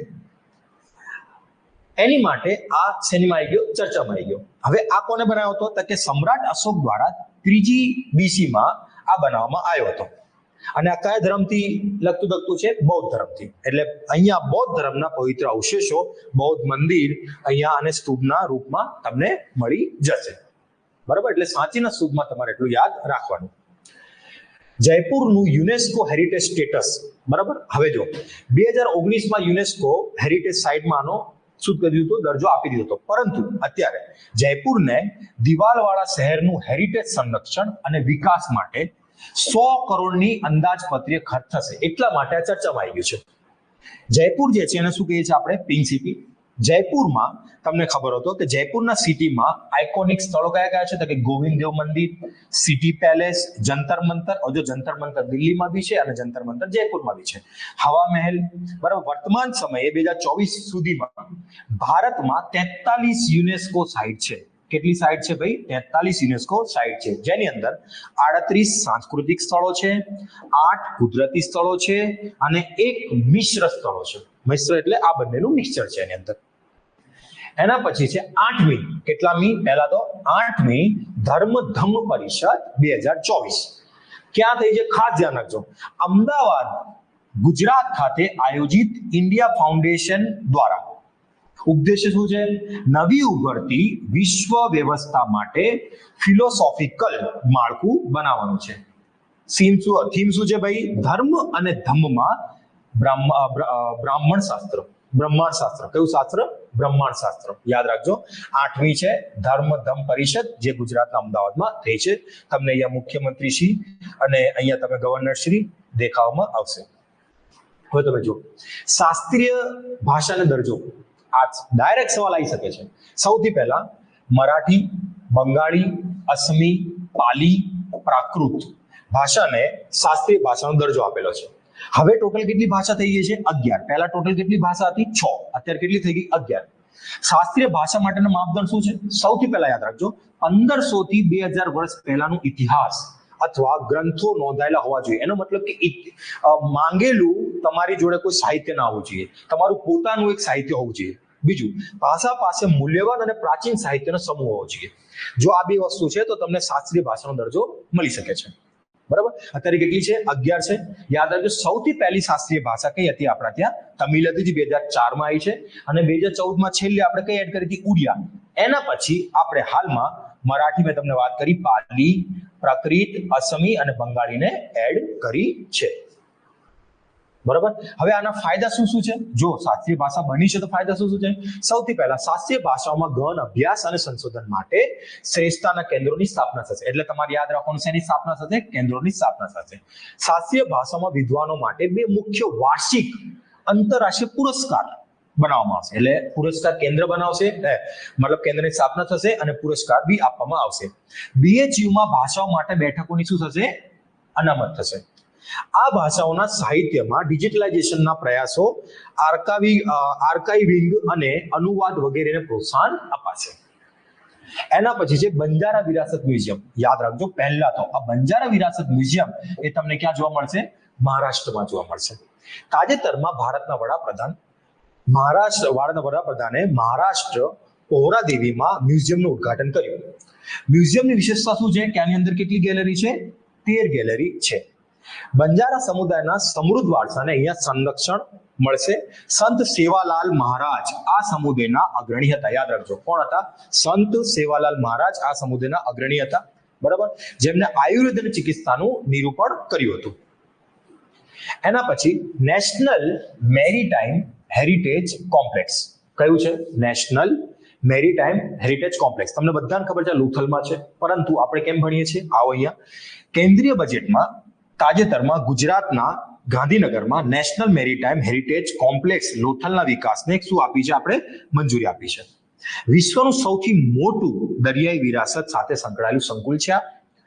નોડલ ઓથોરિટી આમાં કઈ છે? બંદર, શિપિંગ અને જળ મંત્રાલય આની નોડલ ઓથોરિટી છે. મુખ્ય પ્રોજેક્ટ શું છે આની અંદર આપણે વિશ્વ સ્તરના લાઇટ હાઉસ બનાવવાના છે, પેવેલિયન બનાવવાના છે અને દરિયાઈ થીમ આધારિત માળખાનું તૈયાર કરવાનું છે. એના પછી છે અભિધમ દિવસની ઉજવણી. બરાબર, સૌથી પહેલા જો સાંસ્કૃતિક મંત્રાલયે આંતરરાષ્ટ્રીય બૌદ્ધ સંઘના સહયોગથી પાલીને શાસ્ત્રીય ભાષા તરીકે તાજેતરમાં માન્યતા આપતા આંતરરાષ્ટ્રીય અભિધમ દિવસની ઉજવણી કરી છે. હજી હમણાં મેં તમને અહીંયા શાસ્ત્રીય ભાષા વિશે કીધું હતું, એમાં તમે જો પાલીનો કર્યો છે, બસ એના જ ઉપલક્ષમાં અહીંયા શું થઈ રહ્યું છે? અભિધમ દિવસની ઉજવણી થઈ રહી છે. કોણ કરે છે? ખાસ યાદ રાખજો, સાંસ્કૃતિક મંત્રાલય છે અહીંયા. બરાબર, અહીંયા તમને આપણા વડાપ્રધાન શ્રી નરેન્દ્ર મોદીજી દેખાઈ જશે. બરાબર, એના પછી છે બિદરની બહેમની આર્કિટેક્ચર. હવે જો આપણે માની ચાલો કે બિદરની બહેમની આર્કિટેક્ચર બધું ભણવાનું છે ના, અત્યારે કંઈક ત્યાં થયું છે. શું થયું છે? તો કે બિદરનો કિલ્લો છે કર્ણાટકના બિદર શહેરમાં વક્ત બોર્ડ દ્વારા ઐતિહાસિક બિદર કિલ્લાની અંદર 17 સ્મારકોને તેમની મિલકત તરીકે શું કર્યો છે? દાવો કર્યો છે. એટલે આ બિદરની બહેમની આર્કિટેક્ચર શું આવી ગયું? ચર્ચામાં આવી ગયું. તો તમારે ખાલી એટલું યાદ રાખવાનું કે બિદરનો જે કિલ્લો છે એ ખાસ કરીને ક્યાં છે? કર્ણાટકમાં. આ કરંટ અફેર છે. શું છે? કરંટ અફેર છે. પરંતુ જે તમે ઇતિહાસમાં બિદર વાંચતા હોય તો તમારે વાંચવું જ પડશે. એના પછી છે ધૂળમારા, શ્રેષ્ઠ પ્રવાસન ગામ. બરાબર, ક્યાંનું છે? આ છત્તીસગઢનું છે. હવે તમે યાદ રાખજો, UNWTO united nation world tourism organization દ્વારા 2021 થી ગ્રામીણ વિકાસ માટે શરૂ કરાયેલા એક પ્રોગ્રામ છે. આની અંદર જો તમારે પ્રોગ્રામમાં કોઈ ગામને શ્રેષ્ઠ કરવું હોય તો શું છે? સૌથી પહેલા પાત્રતા શું છે? તો કે વધુમાં વધુ 15,000 રહેવાસીઓ જોઈએ. પરંપરાગત પ્રવૃત્તિઓ જેમ કે કૃષિ છે, પછી વન સંવર્ધન છે, એમાં જોડાયેલા હોવા જોઈએ. અને સમુદાય મૂલ્યો અને આ જીવનશૈલી બી એમની અલગ હોવી જોઈએ. બરાબર, યાદ રાખજો, UNWTO ની સ્થાપના 1975માં મેડ્રિડ સ્પેનમાં કરવામાં આવી છે અને ભારત સહિત આમાં કેટલા સ્થળો છે? 160. એટલે તમારા માટે મેન ઇમ્પોર્ટન્ટ શું છે? ધૂળમાર ક્યાં આવેલું છે? છત્તીસગઢમાં. અને એને અત્યારે શ્રેષ્ઠ ગામનું એવોર્ડ મળ્યો છે. બરાબર, એના પછી પ્રથમ બોડોલેન્ડ મહોત્સવ. હવે યાદ રાખજો, પ્રથમ છે ખાસ કરીને, એટલે એક્ઝામમાં ઇમ્પોર્ટન્ટ છે આપણી માટે. તાજેતરમાં વડાપ્રધાને ભાષાની ઉજવણી માટે નવી દિલ્હીમાં પ્રથમ બોડો મહોત્સવનું ઉદ્ઘાટન કર્યું. કઈ જગ્યાએ? ન્યૂ દિલ્હીમાં વડાપ્રધાનશ્રી દ્વારા કરવામાં આવ્યું છે. થીમ શું છે? સમૃદ્ધ ભારત માટે શાંતિ અને સંવાદિતા. બોડો જન્મ જયંતિ જો અસમનું આ વંશીય ભાષાકીય જૂથ છે, બધાને આપણે ખબર છે કે બોડો આવે જ્યારે બધાને આપણને અસમની યાદ આવે જ છે. ભૌગોલિક ફેલાવો શું છે તો કે નોર્થ ઇસ્ટમાં, પછી બોડો ટેરિટોરિયલમાં રીજનમાં છે, બાંગ્લાદેશમાં છે અને નેપાળમાં છે. શાસન 6ઠ્ઠી અનુસૂચિ અંતર્ગત એ શાસન કરે છે. બોડો ભાષા એ 8મી અનુસૂચિમાં છે. બોડો પીસ એકોર્ડ જે છે ને એ ક્યારે કરવામાં આવ્યો છે? 2020માં કરવામાં આવ્યો છે, જે કેન્દ્ર સરકાર, અસમ સરકાર અને બોડો જૂથ દ્વારા કરવામાં આવ્યો છે. એના પછી છે ત્રિશુર પૂરમ ઉત્સવ. કયો ઉત્સવ? ત્રિશુર પૂરમ ઉત્સવ. કેરળ હાઈકોર્ટની કડક માર્ગદર્શિકા હેઠળ નવા નિયમોમાં કારણે મુખ્ય ધાર્મિક વિધિઓમાં થઈ શકી નથી, એટલે અચાનક ચર્ચામાં આવી ગયો છે. બરાબર. શું આવી ગયું? ત્રિશુર પૂરમ ઉત્સવ. કેમ ચર્ચામાં આવ્યો? કે ભાઈ કેરળ હાઈકોર્ટે કડક માર્ગદર્શિકા આપી હતી કે ભાઈ આ કરવાનું, આ નહીં કરવાનું, આ નહીં કરવાનું, આ કર. તો તેના કારણે અહીંયા શું થયું છે કે અચાનક જ અહીંયા જે વિધિ પૂરી ના થતા આ ચર્ચામાં આવી ગયું છે. તમારે ખાલી એટલું યાદ રાખવાનું કે ત્રિશુર પૂરમ ઉત્સવ આ ખાસ કરીને ક્યાં થાય છે? આ કેરળમાં થાય છે. ક્યાં થાય છે? કેરળમાં થાય છે. બરાબર. ઉત્સવનો હેતુ શું છે? એક ભવ્ય ઉત્સવ જ્યાં ત્રિશુર અને તેની આસપાસ 10 મંદિરો પદકુનાથ મંદિર ભગવાન શિવને શું છે? શ્રદ્ધાંજલિ આપે છે. એટલે તમારે યાદ રાખવાનું કે ત્રિશુર પૂરમ ઉત્સવ ક્યાં થાય છે? કેરળમાં થાય છે. અને કેરળ હાઈકોર્ટ માર્ગદર્શિકા અંદર યોગ્ય રીતે અહીંયા વિધિઓ થઈ શકી નથી. નવી દિલ્હીમાં એશિયન બૌદ્ધ સમિટ ક્યાં થઈ છે? પહેલા તો નવી દિલ્હીમાં. આ વખતે બૌદ્ધની બહુ બધી ન્યૂઝ આવી ચૂકી છે, તો તમારે બૌદ્ધ વિશે બી થોડી યોગ્ય રીતે જાણકારી જોઈ છે. સૌથી પહેલા સાંસ્કૃતિક મંત્રાલય, ભારત સરકાર અને આંતરરાષ્ટ્રીય બૌદ્ધ સંઘ દ્વારા આયોજિત કરવામાં આવ્યું છે. આની થીમ શું છે? તો કે એશિયાને મજબૂત બનાવવા માટે બુદ્ધ ધર્મની ભૂમિકા. એ આની શું છે? થીમ છે. અને ક્યાં થયું છે? આ નવી દિલ્હીમાં એશિયન બૌદ્ધ સમિટ થઈ છે. કોને કોને? તો કે સાંસ્કૃતિક મંત્રાલય, ભારત સરકાર અને આંતરરાષ્ટ્રીય બૌદ્ધ સંઘ દ્વારા આનું આયોજન કરવામાં આવ્યું છે. આ તમે જોઈ શકો છો, આપણા વડાપ્રધાન શ્રી આ 2 દિવસની હતી બૌદ્ધ સમિટ ન્યૂ દિલ્હીમાં થઈ છે. એના પછી અબધ સાહેશ્વર મંદિર ક્યાં છે? આ તમિલનાડુના તંજાવુરમાં. શું થયું છે? કેમ ચર્ચામાં આવ્યું છે? સૌથી પહેલા સાંસ્કૃતિક વારસાના સંરક્ષણ માટે યુનેસ્કો એશિયા પેસિફિક પુરસ્કારો મેળવવા માટે યુનેસ્કો દ્વારા આ મંદિરની પસંદગી કરી છે. એટલે અબધ સાહેશ્વર મંદિર ચર્ચામાં આવી ગયું છે, જે તમિલનાડુના તંજાવુરમાં છે. આ પુરસ્કારની શરૂઆત ક્યારે કરવામાં આવી હતી? 2000માં કરવામાં આવી હતી. અને ખાનગી જાળવણી અને જાહેર ખાનગી ભાગીદારીના ધોરણે જાળવણીના પ્રયાસોમાં થઈ રહ્યા છે. બરાબર. તમારે યાદ રાખવાનું અબધ સાહેશ્વર મંદિર ક્યાં છે? તમિલનાડુ તંજાવુરમાં. અને એને એશિયા પેસિફિક પુરસ્કાર, યુનેસ્કોનો એશિયા પેસિફિક પુરસ્કાર માટે આની પસંદગી થઈ છે, જે પુરસ્કારની શરૂઆત 2000માં થઈ હતી. એના પછી છે કૃમાહારનો 80 પિલ્લરનો હોલ. કેટલા પિલ્લરનો? 80 પિલ્લરનો હોલ. યાદ રાખજો, સૌથી પહેલા આર્કિયોલોજીકલ સર્વે ઓફ ઇન્ડિયા દ્વારા મૌર્ય ઇતિહાસ સાથે સંકળાયેલા 80 સ્તંભો વાળા એસેમ્બલી હોલ પટના ખાતે આનું ખોદકામ કર્યું છે. અને એવું કહેવાય છે કે આ હોલમાં અશોકે ત્રીજી બહુસંગતિ પરિસર બોલાવી હતી. હજી આનું કામકાજ ચાલુ છે, અને જો આગળ ચાલુ છે હજી તો બધું, એટલે હજી તો 80 સ્તંભ મળ્યા છે. અને એવું કહેવાય છે કે અશોકે અહીંયા ત્રીજી બહુસંગતિ મળી હતી, અને આ ક્યાં મળી છે? પટનામાં મળ્યું છે. તો આમ યાદ રાખવાની, કૃમાહારનો 80 પિલ્લરનો હોલ ક્યાં મળ્યો છે? પટનામાં, જે અશોકે બંધાવ્યો છે એવું માનવામાં આવે છે. અને ત્રીજી બહુસંગતિ ત્યાં એને કરાઈ હતી. બરાબર. હવે વાત છે અહીંયા મહાકુંભ મેળાની, જે તમને બધાને ખબર છે ક્યાં થયો છે? પ્રયાગરાજમાં, જે 3 નદીઓનો સંગમ હતો. બરાબર. હવે જો અહીંયા સહાયક AI ચેટ બોક્સની શરૂઆત કરવામાં આવી છે. 11 ભાષામાં અને લેવામાં આવશે. 2017માં યુનેસ્કોની અમૃત સાંસ્કૃતિક વારસાની સૂચિમાં શેનો સમાવેશ થઈ ગયો છે? મહાકુંભ મેળાનો સમાવેશ થઈ ગયો છે. અમારા અહીંયા મહાકુંભ 144 વર્ષે થયો છે. 12 વર્ષે પૂર્ણ કુંભ થાય છે. બરાબર. અને અર્ધકુંભ ક્યારે થાય છે? 6 વર્ષે થાય છે. હવે યાદ રાખજો, પૂર્ણ કુંભ દર 12 વર્ષે કરવામાં આવે છે. અને પ્રયાગરાજના, હરિદ્વાર, ઉજ્જૈન, નાસિકમાં આ કરવામાં આવે છે. અને માઘ મેળો જે છે પ્રયાગરાજમાં દર વર્ષે ઉજવવામાં આવે છે. હવે આના વિશે તમારે એટલું યાદ રાખવાનું છે કે 4 જગ્યાએ થાય છે: પ્રયાગરાજ, હરિદ્વાર, ઉજ્જૈન અને નાસિકમાં. આ 4 જગ્યા થાય છે. એના પછી તમને બધાને ખબર છે મહાપરિનિર્વાણ દિવસ તરીકે આપણે કેમ ઉજવીએ છીએ? કેમ કે જો ડોક્ટર ભીમરાવ આંબેડકરના મૃત્યુના દિવસ 6 ડિસેમ્બરે ને આપણે મહાપરિનિર્વાણ દિવસ તરીકે ઉજવીએ છીએ. તેમણે 1956માં બૌદ્ધ ધર્મ અપનાવ્યો હતો. તેઓ જાતિ આધારિત જુલમના શું હતા? મુક્તિ માર્ગ તરીકે જોતા હતા.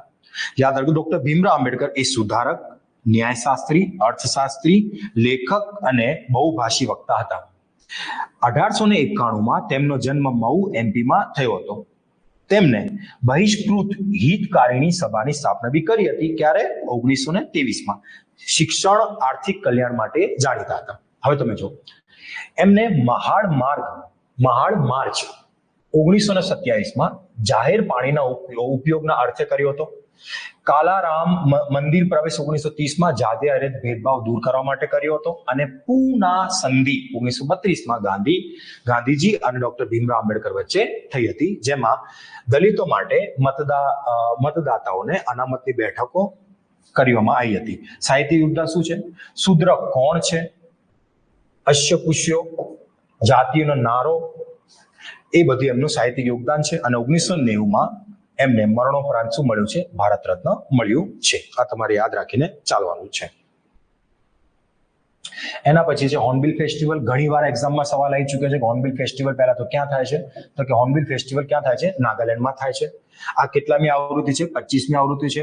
કલ્ચરલ કનેક્ટ છે. આની પ્રથમ વાર ક્યારે થયો હતો? 2000માં થયો હતો, એટલે તો 25મી છે, કેમ કે 2025 ચાલે છે. આંતર આદિવાસીઓ ક્રિયા પ્રતિક્રિયાને પ્રોત્સાહન આપવા માટે આને કરવામાં આવે છે. આ તમે જ્ઞાનથી ફોટો જો, હોર્નબિલ નું પેલું માથું અને એવી રીતે પહેરીને આ લોકો શું કરતા હોય છે? હોર્નબિલ ફેસ્ટિવલની ઉજવણી કરતા હોય છે. ત્યાં ડાન્સ બાન્સ બધું કરતા હોય છે. યુગિન ભારતીય રાષ્ટ્રીય સંગ્રહાલય, ખાસ કરીને યાદ રાખજો, યુગિન ભારતીય રાષ્ટ્રીય સંગ્રહાલય ક્યાં છે? નવી દિલ્હીમાં છે. બરાબર. હવે જો, આ સંગ્રહાલયને વિકાસ માટે ફ્રાન્સ મ્યુઝિયમ ડેવલપમેન્ટ સાથે આપણે ભાગીદારી કરી છે. અને આ સેન્ટ્રલ વિસ્ટા ડેવલપમેન્ટ પ્રોજેક્ટનો શું છે? એક ભાગ છે. એટલે યાદ રાખવાનું તમારે કે યુગિન ભારતીય રાષ્ટ્રીય સંગ્રહાલય ક્યાં છે? નવી દિલ્હીમાં છે. બરાબર. અને કોણ મદદ કરશે? ફ્રાન્સ મદદ કરશે. અને સેન્ટ્રલ વિસ્ટા ડેવલપમેન્ટ આનો પ્રોજેક્ટમાં સેન્ટ્રલ વિસ્ટા ડેવલપમેન્ટનો શું છે? એક ભાગ છે. બરાબર. હવે તમે જો, સાહિત્ય એકેડમી પુરસ્કાર, આ ખાસ ધ્યાન રાખજો, કેમ કે આમાં એક ટ્વિસ્ટ છે. જો, 21 ભાષાઓમાં પુરસ્કારની જાહેરાત થઈ ગઈ છે. આ એકેડમી 24 ભારતીય ભાષાઓમાં પુરસ્કાર જાહેર કરે છે. ખાસ ધ્યાન રાખજો કે આપણા બંધારણીય ભાષાઓ કેટલી છે? 22. પરંતુ 2 એક્સ્ટ્રા અંગ્રેજી અને રાજસ્થાનીમાં પણ આ સાહિત્ય એકેડમી પુરસ્કાર આપવામાં આવે છે. આની અંદર તમને 1 લાખનો ઇનામી રોકડ, સાલ અને તકતી આપવામાં આવે છે. ઔપચારિક રીતે 12 માર્ચ 1954 થી આ અપાય છે. અને ભારતીય સાંસ્કૃતિક મંત્રાલય આની માટે શું છે? જવાબદાર છે. કોણ જવાબદાર છે? ભારતીય સાંસ્કૃતિક મંત્રાલય આની માટે જવાબદાર છે. તમારે 2-3 વસ્તુ યાદ રાખવાની. કેટલી ભાષામાં જાહેર કર્યા છે? 21 ભાષામાં. અપાય છે કેટલી ભાષાઓમાં? 24 ભાષાઓમાં. 22 બંધારણીય ભાષાઓ છે અને 2 અન્ય કઈ છે? અંગ્રેજી અને રાજસ્થાની. એનો મતલબ કે અંગ્રેજી આપણી 22 બંધારણીય ભાષાઓમાં ઇન્ક્લુડ નથી. આની અંદર 1 લાખના ઇનામ રોકડ અને સાલ અને તકતી આપવામાં આવે છે. અને ઔપચારિક રીતે 22 માર્ચ 1954 થી અપાય છે. ભારતીય સાંસ્કૃતિક મંત્રાલય આને આપે છે. બરાબર. હવે તમે જો, સિંધુ ખીણની સભ્યતાની લિપિ. હવે શું છે અહીંયા? જો, તમિલનાડુ જે સરકાર છે એમને એક એનાઉન્સમેન્ટ કરી છે કે જે બી સિંધુ લિપિને માની ચાલો કે વાંચી જશે, મતલબ કે વાંચીને સમજાઈ શકશે, એને $1 મિલિયન ઇનામ રકમ આપશે. કોણ આપશે? તમિલનાડુ સરકાર આપશે. બરાબર. હવે આ જે લિપિ છે ને, એ બ્રુસ્ટોફેડન શૈલીમાં લેખન શૈલી છે. આની પ્રથમ લીટી જમણી બાજુથી ડાબી બાજુ, બીજી લીટી ડાબેથી જમણી બાજુ લખાય છે. અને આ લિપિ હડપ્પા, મોહેંજો-દડો, ધોળાવીરા ખાતેથી મળેલ સીલ, માટીના કામ અને વગેરે પર જોવા મળે છે. તો અત્યારે કઈ સરકારે કર્યું છે? ભાઈ, તમિલનાડુ સરકારે કરેલ છે.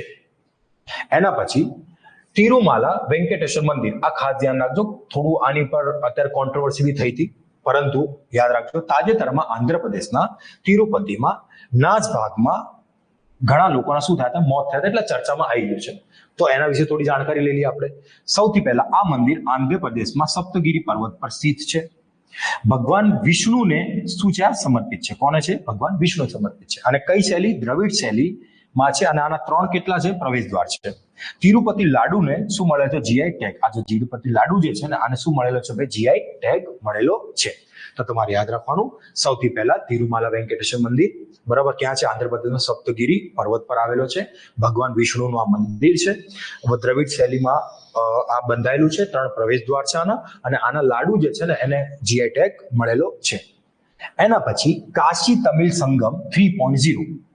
એનો મતલબ કે આની પહેલા 1.0, 2.0 આવી ચૂક્યું છે, આખું છે 3.0. આની જે ત્રીજી આવૃત્તિ છે એ 15 ફેબ્રુઆરીથી 24 ફેબ્રુઆરી સુધી મનાવવાનું નક્કી કર્યું છે. સરકારના એક ભારત શ્રેષ્ઠ ભારત કાર્યક્રમનો શું છે ભાગ છે. ત્રીજી આવૃત્તિ મહર્ષિ અગસ્ત્યના વારસા અને ફિલસૂફી સાથે શું છે આ સંકળાયેલું છે. આ વસ્તુ ધ્યાન રાખજો. ખાલી તમારામાં બે વસ્તુ યાદ રાખજો. મહર્ષિ અગસ્ત્ય યાદ રાખવાનું છે, એક ભારત શ્રેષ્ઠ ભારત અને કાશી તમિલ સંગમ. એના પછી કાલબેલિયા નૃત્ય. કયું નૃત્ય? કાલબેલિયા નૃત્ય. બરાબર. હવે તમે જો આ નૃત્ય ક્યાંનું છે? રાજસ્થાનનું. આપણા પાછલી એક્ઝામમાં એકવાર કાલબેલિયા ઉપર સવાલ આવી ચૂક્યો છે, તો તમે થોડા આના પર ફોકસ રાખજો.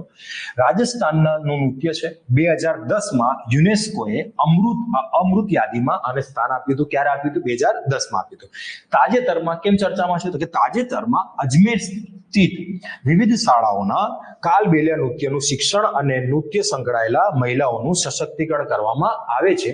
તેથી કાલબેલિયા નૃત્ય શેમાં આવી ગયું છે? ચર્ચામાં આવી ગયું છે. તો તમે આના વિશે યોગ્ય રીતે આનું જાણકારી તમારે મેળવવી પડશે.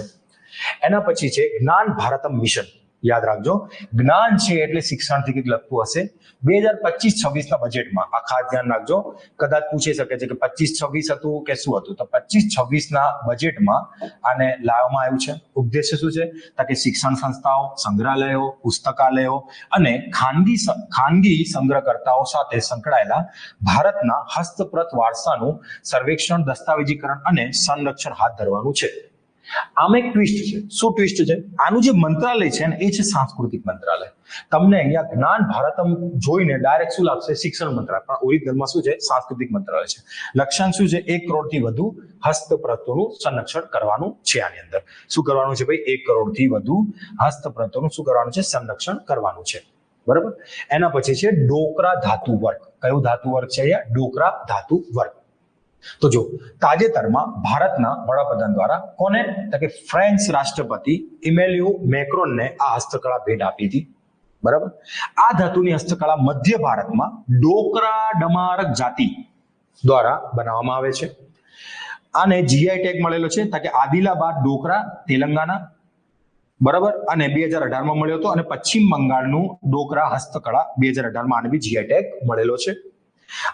આની અમલીકરણ એજન્સી કઈ હશે? સૌથી પહેલા આઈઆઈટી મદ્રાસ અને બનારસ હિન્દુ યુનિવર્સિટીએ આ કાર્યક્રમમાં તમિલનાડુના અગસ્ત્ય મંદિર પરનો દસ્તાવેજ અને સિદ્ધા ચિકિત્સાનો દસ્તાવેજ પણ બહાર પાડ્યો હતો. કયા કાર્યક્રમમાં?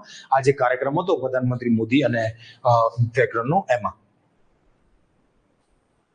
એના પછી તમે જો કોંકણનું સૂર્ય મંદિર. તમને બધાને ખબર છે કે આ કોંકણનું સૂર્ય મંદિર ક્યાં છે? તો કે ઓડિશામાં. કેમ ચર્ચામાં છે? તો કે જો ખાણ મંત્રાલયે ઓડિશા સરકારના સહયોગથી કોણાર્કના સૂર્ય મંદિર ખાતે ડિસ્ટ્રિક્ટ મિનરલ ફાઉન્ડેશન પ્રદર્શનનું આયોજન કર્યું. બરાબર. હવે જો કોણાર્કનું સૂર્ય મંદિર ક્યાં છે? પુરી જિલ્લો, ઓડિશામાં છે. ભગવાન સૂર્ય ભગવાનને અહીંયા સમર્પિત છે. બાંધકામ તો કે નરસિંહદેવ પ્રથમે બાંધકામ કર્યું હતું. આ તમારે ખાસ ધ્યાન રાખવાનું. ક્યારે? 1238 થી 1264 ની વચ્ચે. મંદિરની ઓળખ શું છે? તો કે બ્લેક પેગોડા. શેનાથી ઓળખ છે? Black pagoda. અને મંદિર શૈલી શું છે? તો કલિંગમ શૈલી છે. કઈ શૈલી છે? કલિંગમ શૈલી, જે નાગર શૈલીની પેટા શૈલી છે. તમને ખબર છે કે નાગર શૈલી જે છે, બરાબર, એની 3 પેટા શૈલીઓ બી છે. સોલંકી શૈલી છે, પછી માની ચાલો કલિંગમ શૈલી છે, પછી ખજુરાહોની શૈલી છે. આ 3 શૈલી જે છે એ આની શું છે? પેટા શૈલી છે કોણાર્કના સૂર્ય મંદિરની. એના પછી છે કલરી પાયટુ. આ કેમ ચર્ચામાં છે? ખાસ ધ્યાન રાખજો. કલરી પાયટુ ઉપર એકવાર સવાલ આવી ચૂક્યો છે, તો આની પર ધ્યાન રાખજો. 38મી નેશનલ ગેમ દરમિયાન કેરળના આ પ્રસિદ્ધ માર્શલ આર્ટને હટાવી દેવામાં આવ્યો છે. તેના કારણે આ ચર્ચામાં આવેલો છે. યાદ રાખજો, આ સૌથી જૂની માર્શલ આર્ટ છે. કઈ છે? સૌથી જૂની માર્શલ આર્ટ છે. પ્રથમ ઉલ્લેખ તમિલનાડુ સંગમ સાહિત્યમાં મળે છે. શેનો? કલરી પાયટુનો. અને યુદ્ધ મેદાનમાં આમાં લડાઈનું વર્ણન કરવામાં આવે છે. આ માર્શલ આર્ટનો શ્રેય કોને જાય છે? પરશુરામને જાય છે. કોને જાય છે? પરશુરામને જાય છે. કોને જાય છે? પરશુરામને જાય છે. તો યાદ રાખજો કે કલરી પાયટુ જે છે એ કેમ ચર્ચામાં છે? તો કે 38મી નેશનલ ગેમ દરમિયાન કેરળના આ પ્રસિદ્ધ માર્શલ આર્ટને શું કરી દેવામાં આવ્યો છે? હટાવી દેવામાં આવ્યો છે, જેને લઈને બહુ મોટો વિવાદ થયો છે. આ સૌથી જૂની માર્શલ આર્ટ છે. બરાબર. આ તમિલ સંગમમાં આનું તમિલ સંગમ સાહિત્યમાં આનું જાણકારી મળે છે. બરાબર. અને પરશુરામને શું છે? આ શ્રેય જાય છે અને શરૂઆત કરવાનું. એના પછી છે બુદ્ધ ધર્મનો વારસો. જેનો બુદ્ધ ધર્મનો વારસો. રત્નાગીરી ઓડિશામાં તાજેતરમાં થયેલા પુરાતત્વી ખનનમાં બુદ્ધનું શું મળ્યું છે? ફોટો મળ્યો છે અને સ્તૂપના શું મળ્યા છે? અવશેષો મળ્યા છે. તો તમને ડાયરેક્ટ ખબર હોય છે કે બુદ્ધ ધર્મનો વારસો અત્યારે ક્યાં મળ્યો છે ભાઈ? તો કે ઓડિશામાં મળી આવ્યો છે. ક્યાં મળી આવ્યો છે? ઓડિશામાં મળી આવ્યો છે. આ નાની નાની જે ન્યૂઝ છે ઘણીવાર એક્ઝામમાં આપણને હેરાન કરે છે, બરાબર, એની માટે આપણે આ તૈયાર કરીએ છીએ.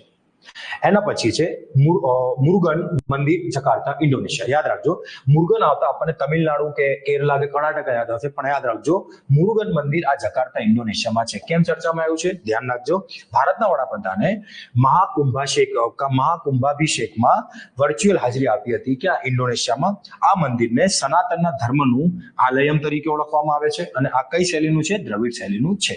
તો યાદ રાખજો કે મરુગન મંદિર જે જકાર્તા ઇન્ડોનેશિયામાં છે, બરોબર, એમાં અત્યારે વડાપ્રધાન નરેન્દ્ર મોદીએ વર્ચ્યુઅલી હાજરી આપી હતી, એટલે આ ચર્ચામાં આવી ચૂક્યો છે. એના પછી છે લેઝિમ. શું છે? ખાસ ડાયરેક્ટ આનો સવાલ. લેઝિમ એ મહારાષ્ટ્રનું શું છે? એક લોકનૃત્ય છે. શું છે ભાઈ? મહારાષ્ટ્રનું એક લોકનૃત્ય છે લેઝિમ, જે અત્યારે ખૂબ જ ચર્ચામાં ચાલી રહ્યું છે. એના પછી શું છે? એના પછી ઝુમોઈર નૃત્ય. કયું નૃત્ય ભાઈ? ઝુમોઈર નૃત્ય. ઝુમોઈર નૃત્ય જે છે જેને ઝુમુર બિનંદિની કહેવામાં આવે છે. જો આ અસમનું નૃત્ય છે. તાજેતરમાં વડાપ્રધાનની હાજરીમાં લગભગ 8600 નૃત્યકારોએ ઝુમોઈર નૃત્ય રજૂ કર્યું અને આ સદરવંશીય ભાષાકીય જૂથનું શું છે? નૃત્ય છે. તો યાદ રાખવાનું કે આ જે ઝુમોઈર નૃત્ય છે ક્યાંનું છે ભાઈ? આ ક્યાંનું છે? આ અસમનું છે. ક્યાંનું છે? આ અસમનું છે. આ ખાસ ધ્યાન રાખજો. હવે આપણે જીઓગ્રાફીના કરંટ અફેર જોઈશું. હવે જીઓગ્રાફીમાં ઘણી વસ્તુ, 2-4 વસ્તુ જે હોય હંમેશા ચર્ચામાં રહેતી હોય.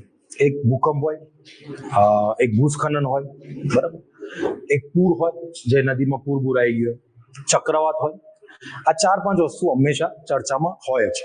તમે જીઓગ્રાફીનું કરંટ અફેર વાંચો ને એટલે 4-5 વસ્તુ તમને હંમેશા દેખાશે, બરાબર. હવે તમે જો, સૌથી પહેલા ભૂસ્ખલન. કેરળના વાયનાડ જિલ્લામાં ભૂસ્ખલનની ઘટના જોવા મળી. આ એક નેશનલ ઇસ્યુ બની ગયો તે વખતે. ઘણા લોકો મરી ગયા હતા એની અંદર. આના ઘણા સીસીટીવી ફૂટેજ બી ન્યૂઝમાં જયારે આવ્યા હતા ને ત્યારે અચંબો લાગી ગયો હતો કે આટલી હદ સુધી ભૂસ્ખલન કઈ રીતે થઈ શકે છે. હિમાલયમાં ઘણીવાર ભૂસ્ખલન એક આમ વાત હોય છે. જેમ કે તમે હિમાલયમાં ઉત્તરાખંડમાં, હિમાચલ પ્રદેશમાં, એમાં ભૂસ્ખલન થવી કોઈ મોટી, મતલબ ઘટના મોટી હોય છે, પણ કેવું કે ત્યાં નોર્મલી થતી હોય છે. પરંતુ પૂર્વી ઘાટ કે પશ્ચિમી ઘાટમાં ભૂસ્ખલન થવીને એ થોડી માની ચાલો કે બહુ મોટી કોન્ટ્રોવર્સી હતી, બહુ મોટું વાત થઈ ગઈ હતી અહીંયા. આનું કારણ શું હતું? વધારે પડતો વરસાદ, બરાબર. હવે તમે જોજો ભૂસ્ખલનની 2 ચારો, જેમ કે ભૂકંપ આવી જાય, કોઈક આપણે બ્લાસ્ટ થયો હોય, કોઈક આજુબાજુમાં કોઈક એવી વસ્તુ થઈ જાય જેના કારણે ધરતી થોડી ધ્રુજી જાય, જેના કારણે ભૂસ્ખલન થતું હોય છે, બરાબર. તો આનું મુખ્ય કારણ શું છે? વધુ પડતો વરસાદ હતો, બરાબર. હવે શું થયું હતું કે વરસાદ વધુ પડે એટલે નદી પોતાની અંદર પાણી બહુ વધારે પડતી પેલું ના કરી શકે, એના કારણે એ આગળ ફેંકવાનું ચાલુ કરી દે. તો કઈ નદી હતી? તો કે પુન્ના પૂંજા અને ઇરુવંજી પૂજા. આ નદીના કારણે કયું આવી ગયું હતું? પૂર આવી ગયું હતું, બરાબર. ભારતમાં સૌથી વધુ ભૂસ્ખલનની ઘટના 2015 થી 2022 તમે જોશો વિસ્તાર મુજબ તો ક્યાં થઈ છે? કેરળમાં. રાજ્ય મુજબ ઉત્તર પૂર્વ ક્યાં થઈ? કેરળમાં. ઉત્તર પૂર્વમાં તમે જોશો ને, બરાબર, તો એ વખતે પશ્ચિમ બંગાળ છે, બરાબર. એ ઉત્તર પૂર્વમાં પેલી બાજુ, તો પશ્ચિમ બંગાળથી શરૂઆત કરવાની. પશ્ચિમ બંગાળમાં બહુ વધુ થાય ભૂસ્ખલન. હવે આપણા મગજમાં તમે જોશો 90% શું હતું? ખબર છે? ઉત્તરાખંડ કા હિમાચલ પ્રદેશ. તમે એક્ઝામમાં ભૂલ કરશો કે સૌથી વધુ ભૂસ્ખલનની ઘટનાઓ 2015 થી 2022 ના, બરાબર, ક્યાં થઈ છે? વિસ્તાર મુજબ ક્યાં થઈ છે ભાઈ? કેરળમાં થઈ છે. હવે અહીંયા તમે કાં તો ઉત્તરાખંડ ટીક કરી દેને આવજો, કાં તો શું ટીક કરીને આવી જાઓ? હિમાચલ પ્રદેશ. બંને ખોટા પડી જશે ત્યાં, બરાબર. પછી પશ્ચિમ બંગાળ અને પછી તમિલનાડુ, બરાબર.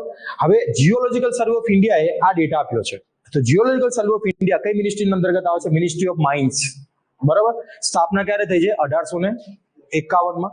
અને હેડક્વાર્ટર ક્યાં છે? કલકત્તામાં. ક્યાં છે? કલકત્તામાં. ખબર પડી ગઈ તમને? એટલે તમારે ડાયરેક્ટ યાદ રાખવાનું કે કેરળના વાયનાડ જિલ્લામાં ભૂસ્ખલન થઈ હતી. નદીના નામ પૂછાય તો પૂછાય, એટલી બધી કોઈ પેલું નથી, બરાબર. પરંતુ યાદ રાખવાની કે સૌથી વિસ્તારની સૌથી વધારે ક્યાં? કેરળમાં, પછી પશ્ચિમ બંગાળ અને પછી તમિલનાડુ, બરાબર. અને યાદ રાખજો જીઓલોજીકલ સર્વે ઓફ ઇન્ડિયા આપણને બધાને આનું મંત્રાલય જે છે ને, આમાં તમે ગોથે ચડશો. આનું મંત્રાલય મિનિસ્ટ્રી ઓફ માઇન્ડ છે, બરાબર. કયું છે? મેંગ્રુવ. હવે આ મેંગ્રુવ તમને ખબર છે કે ગુજરાતમાં બી જોવા મળે છે સૌથી વધારે મેંગ્રુવ, પશ્ચિમ બંગાળમાં જોવા મળે છે, બરાબર. આ નેચરલી આપણા જે પૂર હોય એ બધાને રોકવામાં શું કરે છે, સુનામી હોય રોકવામાં શું કરતી હોય છે, મદદ કરતી હોય છે. બરાબર. હવે સૌથી વધુ ક્યાં છે, ઇન્ડોનેશિયામાં. વિશ્વના 20% જે મેંગ્રુવ છે ક્યાં મળે છે તમને, ઇન્ડોનેશિયામાં, પછી બ્રાઝિલમાં, પછી ક્યાં મળે છે, ઓસ્ટ્રેલિયામાં, પછી મેક્સિકો. હવે તમારે યાદ રાખો, પહેલા 3 યાદ રાખો, જનરલી તમને આ સવાલ પકડી જશે. જો જનરલી કહું છું તો 100%. બરાબર. ઇન્ડોનેશિયામાં સૌથી વધારે, બ્રાઝિલ અને ઓસ્ટ્રેલિયા અને મેક્સિકો. ભારતમાં સૌથી વધારે તમને ખબર છે ક્યાં મળે છે, પશ્ચિમ બંગાળના સુંદરબનમાં મળે છે. બરાબર. આ યાદ રાખજો. ભારતમાં મેંગ્રુવ વધારે, વિશ્વમાં ઘટે છે. ભારતમાં શું થાય, મેંગ્રુવ વધે છે, વિશ્વમાં શું રહ્યા છે, ઘટે છે. જે દરે વધે છે તેના બમણા દરેથી શું થઈ રહ્યા છે, નેચરને તમે જેટલું તકલીફ પહોંચાડો એ બમણા દરે ખતમ થતું જાય. બરાબર. ભારતમાં મેંગ્રુવની 38 સાઇટ છે. એની અંદર મહારાષ્ટ્રમાં 10 સાઇટ છે અને ઓડિશામાં કેટલી સાઇટ છે, 7 સાઇટ છે. સૌથી વધારે મેંગ્રુવ ક્યાં મળે છે તમને ખબર છે, પશ્ચિમ બંગાળ. શું ગુજરાતમાં મેંગ્રુવ મળે છે? હા, તો વાંધો નહીં, ના તો પૂછતો તો ખાલી એમ. બરાબર. હવે બના પછી ઈસરો લેન્ડસ્લાઇડ એટલાસ. એટલાસ એટલે જનરલી તમે વિચાર કરો, એટલાસ તમે ક્યાં કહો, મેપ નું કરતો. બરાબર. તો 147 જિલ્લાઓ, 17 રાજ્યો અને 2 યુનિયન ટેરિટરીને વણાવ્યા છે. શેમાં? ઈસરોએ લેન્ડસ્લાઇડ એટલાસમાં. બરાબર. રુદ્રપ્રયાગ ઉત્તરાખંડમાં પહેલો જિલ્લો છે. બરાબર. યાદ રાખજો, હિમાલય ક્ષેત્રમાં પશ્ચિમી ઘાટ કરતા વધુ ભૂસ્ખલનની ઘટનાઓ બને છે. મેં તમને કીધું ને હમણાં, તમે ભૂલ અહીંયા જ કરશો. વિસ્તાર તો ક્યાં થાય, કેરળમાં. આમાં વધારે ઘટનાઓ છે. સંભવિત વિસ્તાર પૂછે તો પશ્ચિમી ઘાટ. હમણાં વાત કરી ને તમને નીચે કેરલા, યાદ આવ્યું તમને?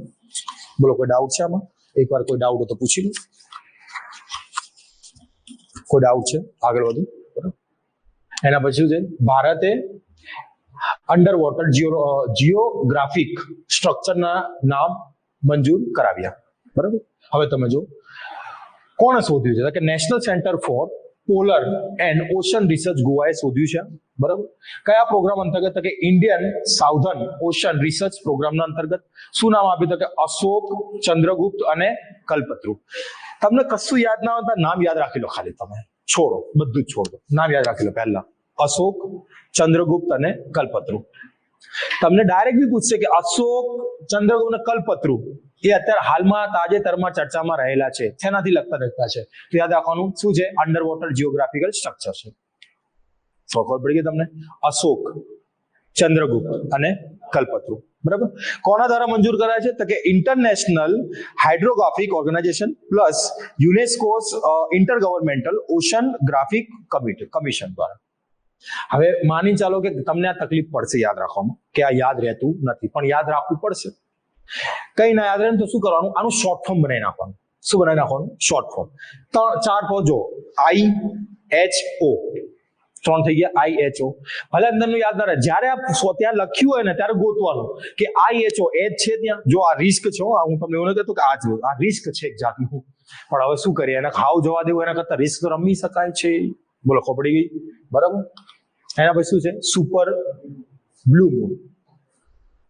સુપર મૂન પહેલા ચંદ્ર પૃથ્વીની સૌથી નજીકના બિંદુ પર હોય ત્યારે તે સામાન્ય કરતા મોટો અને તેજસ્વી દેખાય, એને શું કહેવાય? Super moon. આ તમે જોજો, જ્યારે ચંદ્ર ગ્રહણ થવાનો હોય ત્યારે આ બધા બહુ કોન્ટ્રોવર્સીમાં આવશે, બ્લુ મૂન, સુપર મૂન. તો તમને જીઓગ્રાફીનો સવાલ એવો પૂછાય કે સુપર મૂન એટલે શું? આ બેઝિક સવાલ હોય. જ્યારે ચંદ્ર, ધ્યાનથી આપજો, પૃથ્વીની સૌથી નજીકના બિંદુ પર હોય ત્યારે સામાન્ય કરતા શું દેખાતો હોય છે? મોટો. અથવા તો ઓપ્શનમાં એવું આપશે કે જ્યારે ચંદ્ર પૃથ્વીના સૌથી નજીકના બિંદુ પર હોય ત્યારે તે સામાન્ય કરતા નાનો દેખાય છે. હવે ત્યારે શું દેખાય છે? મોટો દેખાય છે. એને શું કહેવાય? Super moon. બ્લુ મૂન કોને કહેવાય? તો પછી જ્યારે એક જ મહિનામાં 2 પૂર્ણિમા થાય ત્યારે બીજા પૂર્ણિમાને શું કહેવાય? આ શું છે? Super blue moon. હવે ખાલી બ્લુ મૂન હોત તો 2 વાળું અને સુપર બ્લુ મૂન થાય તો કેટલા થશે? 2 કરતા વધારે. સમજાયું? આ બંને ઘટના એક સાથે બને એટલે શું કહેવાય? Super blue moon. ખબર પડી ગઈ તમને? કોઈ ડાઉટ છે? બોલો હા કે ના? થઈ ગયું? કોઈ ડાઉટ છે? બ્લુ મૂન 2, સુપર મૂન 2 થી વધારે. એનો મતલબ કે આ બંને જોડે થાય એટલે શું માની લેવાનું? બોલો, ખબર પડી ગઈ? આનું સુપર ઉપાડવાનું, આનું બ્લુ મૂન ઉપાડવાનું. મૂન તો બંનેમાં છે જ. ખબર પડી ગઈ? હવે આ રીતે યાદ રાખવાનું. આનું શું પાડ્યું? સુપર. આનું શું પાડ્યું? Blue moon, super blue moon. બોલો, ખબર પડી ગઈ? આગળ વધુ. પાક્કું? 2 થી વધારે હોય, 2 હોય, 2 તો શું હોય? Blue moon. જ્યારે મોટો દેખાય ત્યારે સુપર મૂન, અને જ્યારે બંને ઘટના હોય ત્યારે સુપર બ્લુ મૂન. હવે શું છે? ક્લાઉડી માં છે. હવે તમે માની ચાલો કે ઘણીવાર તમે જીઓગ્રાફીમાં વાંચતા હશો ને તો વાદળોનું જે ચેપ્ટર છે તમે ઇગ્નોર કર્યું હશે. ક્યુમરસ ક્લાઉડ, આ ક્લાઉડ, પેલા ક્લાઉડ, એટલે તમને એવું લાગશે કે આ યાદ નહીં રહે મને. ઘણીવાર એની ઉંમર જેમ કે ઊંચાઈ વધે ને એમને એ શું થતું હોય છે, એનું પેલું વધતું હોય છે. જેમ કે અહીંયા હોય તો વીજળી થાય, એની ઉપર હોય તો એને અલગ કહેવાય, એની ઉપર હોય તો એની અલગ કહેવાય, એની ઉપર હોય તો એને અલગ કહેવાય, એની ઉપર હોય તો એને અલગ કહેવાય. તો પહેલી વસ્તુ તમે હંમેશા આ જે ટોપિક છે ને એને ઘણા લોકો ઇગ્નોર જ કરતા હોય છે આ ટોપિકને. તો યાદ રાખજો, પાયરોક્લુનોમિસ ક્લાઉડ છે, બરાબર. હવે ક્યારે બને છે? યુએસ માં લાગેલી આગના લીધે આ પ્રકારના વાદળો બન્યા છે. એનો મતલબ કે આ નેચરલ બન્યા નથી, એટલા માટે આપણી માટે સારા હશે, ખરાબ હશે? ભાઈ નેચરલી બને એ આપણી માટે જનરલી સારું હોય છે, બરાબર. તમામ પ્રકારના વાઇલ્ડ ફાયર થી નથી બનતા, પરંતુ અતિ માત્રામાં ફેલાયેલી આગ, જ્વાળામુખીના વિસ્ફોટથી આ બને છે. વર્ષા નથી આવતા, ખૂબ ઓછી માત્રામાં વર્ષા લાવે છે, પરંતુ એ આપણને નુકસાનકારક છે. ખબર પડી ગઈ તમને? હવે તમને હું ડાયરેક્ટ એક્ઝામમાં સવાલ પૂછું તો કઈ રીતનો સવાલ પૂછીશ? હવે તમે મને કહો. હું તમને ડાયરેક્ટ આ પૂછીશ અને નીચે એવું લખી દઈશ કે આ કુદરતી રીતે બને છે. જનરલી આ શેનાથી બને છે? તમામ પ્રકારની વાઇલ્ડ લાઈફ નથી બનતા, પરંતુ જ્વાળામુખી થઈ ગયા અથવા તો આગ, વધારે પડતી આગ લાગી. જેમ કે કેલિફોર્નિયામાં તમને ખબર છે ને અત્યારે માંડ ઓલાઈ હતી, તો ત્યારે આ કયા મૂન બન્યા હતા? આ પાયરોક્લુમોલસ ક્લાઉડ આ બન્યા હતા, બરાબર. હવે શું આવ્યું છે? કૃષિ DSS શું છે? આ ખેડૂતોને નિર્ણય લેવામાં મદદરૂપ છે. સેટેલાઇટ ડેટા થકી આ મદદરૂપ છે. ડેટા ક્યાંથી મળશે? તો કે રિસેટ 1A અને વિડાસ ડિપાર્ટમેન્ટ ઓફ સ્પેસના અંતર્ગત આ છોડવામાં આવ્યા હતા, બરાબર. કેવી રીતે મદદ કરશે? કે રિયલ ટાઈમ ઇન્ફોર્મેશન આપશે. જેમ કે વાતાવરણ કેવું છે, આમાં જમીન બેકાર છે કે સારી છે, ખબર નથી શું છે, બરાબર. અથવા તો પાણી છે કે નહીં. જેમ કે ઘણી વાર કેવું થાય, ગુજરાતમાં તમે શુગર કેન એટલે શું કે શેરડી ઉગાડ નાખો તો પૂરું થઈ જાય તમારું. ખબર ગઈ? તો એ ક્યાં હોય? જ્યાં વધારે પડતું પાણી હોય ત્યાં. તો ત્યારે આ જે છે ને, આ કૃષિ DSS એ તમને બતાવશે કે ભાઈ તમારે અહીંયા ઉગાડવું, વાતાવરણ કેવું રહેશે, આજે વરસાદ થવાની સંભાવના નથી કે છે કે શું છે, બરાબર. તમે માની ચાલો બનાસકાંઠામાં છો તો બનાસકાંઠામાં કઈ પ્રકારની માટી મળે છે, તો એ માટીમાં કઈ વસ્તુ શું છે, બધું તમને કોણ બતાવશે? કૃષિ DSS બતાવશે. પાકની વિવિધતામાં બી મદદરૂપ થશે. ડિઝાસ્ટર વોર્નિંગ બી આપશે. મેં તમને કીધું. હવે પોઝિટિવ વાત છે બધી, છે કે નહીં? એટલે તમારે ખાલી શું યાદ રાખવાનું? કૃષિ DSS, બસ. બોલો, ખબર પડી ગઈ? તમે વિચાર કરો, કૃષિ માટે કઈ બી વસ્તુ તમે કરો તો શેની માટે હોય? ખેડૂતો માટે હોય. વાતાવરણ આવી જ જાય એની અંદર, પાણી આવી જ જાય એની અંદર, રેતી માટી આવી જ જાય. થઈ ગયું કે ના થઈ ગયું? ઇકોનોમીમાં તમે ખેડૂતો માટે કરો તો તમે પૈસા માટે કરો, શેની માટે કરો? પણ જીઓગ્રાફીમાં કરો કે પર્યાવરણમાં કરો તો શેની માટે કરશો તમે?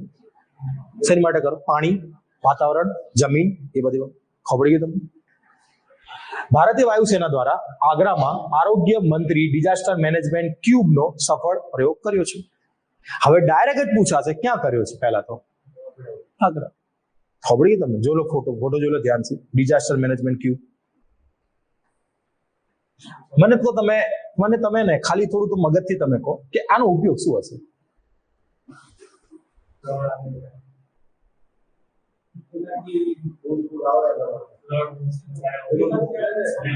ડિઝાસ્ટર મોકલે એટલે પૂર આવ્યો હોય, સુનામી આવી ગઈ હોય, એની માટેનું છે. રિલીફ મોકલવા માટેનું છે, લોકોને બચાવવા માટેનું છે, એટલે તો ડિઝાસ્ટર મેનેજમેન્ટ માટે લખ્યું. હવે તમે સમજ્યા? એટલે શું લખ્યું છે એને? ડિઝાસ્ટર મેનેજમેન્ટ માટે. અરે કોને કર્યું છે પાછું? ભારતીય વાયુસેના દ્વારા. ક્યાં? આગ્રામાં. આરોગ્ય મંત્રી ડિઝાસ્ટર મેનેજમેન્ટ ક્યુબ. ખબર પડી ગઈ તમને? ફોટો જોઈ લેવાનો એટલે ઘણી વસ્તુઓ એક્ઝામમાં સોલ્વ થઈ જાય. શું છે? ચક્રવાત, પ્રતિચક્ર. તમને ખબર જ છે ચક્રવાત કેવા જ આવે છે આપણા ત્યાં. તમે જીઓગ્રાફી ભણ્યા બી છો. ચક્રવાત અને પ્રતિચક્ર. ચક્રવાત ચાલે એની પાછળ શું ચાલે? પ્રતિચક્રવાત ચાલે જ છે, બરાબર. હવે આ મેં કેમ આપ્યું છે? આ એકદમ ઈઝી છે. તમે એક્ઝામમાં તમે ભણેલા બી છો. કઈ રીતે? જો ચક્રવાત છે, કેન્દ્રમાં શું કયો પ્રેશર? Low pressure. અહીંયા કયો પ્રેશર? ઊંધું જ કરી દેવાનું ડાયરેક્ટ. મુખ્યત્વે ઉષ્ણકટિબંધીય સમુદ્રમાં, બરાબર. પવનની દિશા ઉત્તર ગોળાર્ધમાં કઈ હોય? ઘડીના કાંટાની વિરુદ્ધમાં, બરાબર. હવે હું તમને પેલા કરંટ પૂછું, પ્રવાહો ખબર સમુદ્રમાં પેલા પ્રવાહો હોય ને, ઠંડા અને ગરમ પ્રવાહો, એ આના કરતા ઊંધું હોય પાછું. એ ઉત્તરમાં તમે જાઓ એટલે ઘડીની દિશામાં હોય, અને પેલું દક્ષિણમાં જાઓ તો ઘડીની દિશાની બાજુ. તો આ જો આ શું છે, ઉત્તરમાં શું છે, વિપરીત દિશામાં છે, અને દક્ષિણમાં શું હશે, ઘડિયાળની દિશામાં હશે. અને વરસાદ, તીવ્ર પવન અને વાવાઝોડું લાવે છે. આનાથી બધું ઊંધું કરી દો ને, અહીંયા કઈ મગજ નહીં લગાડવાનું.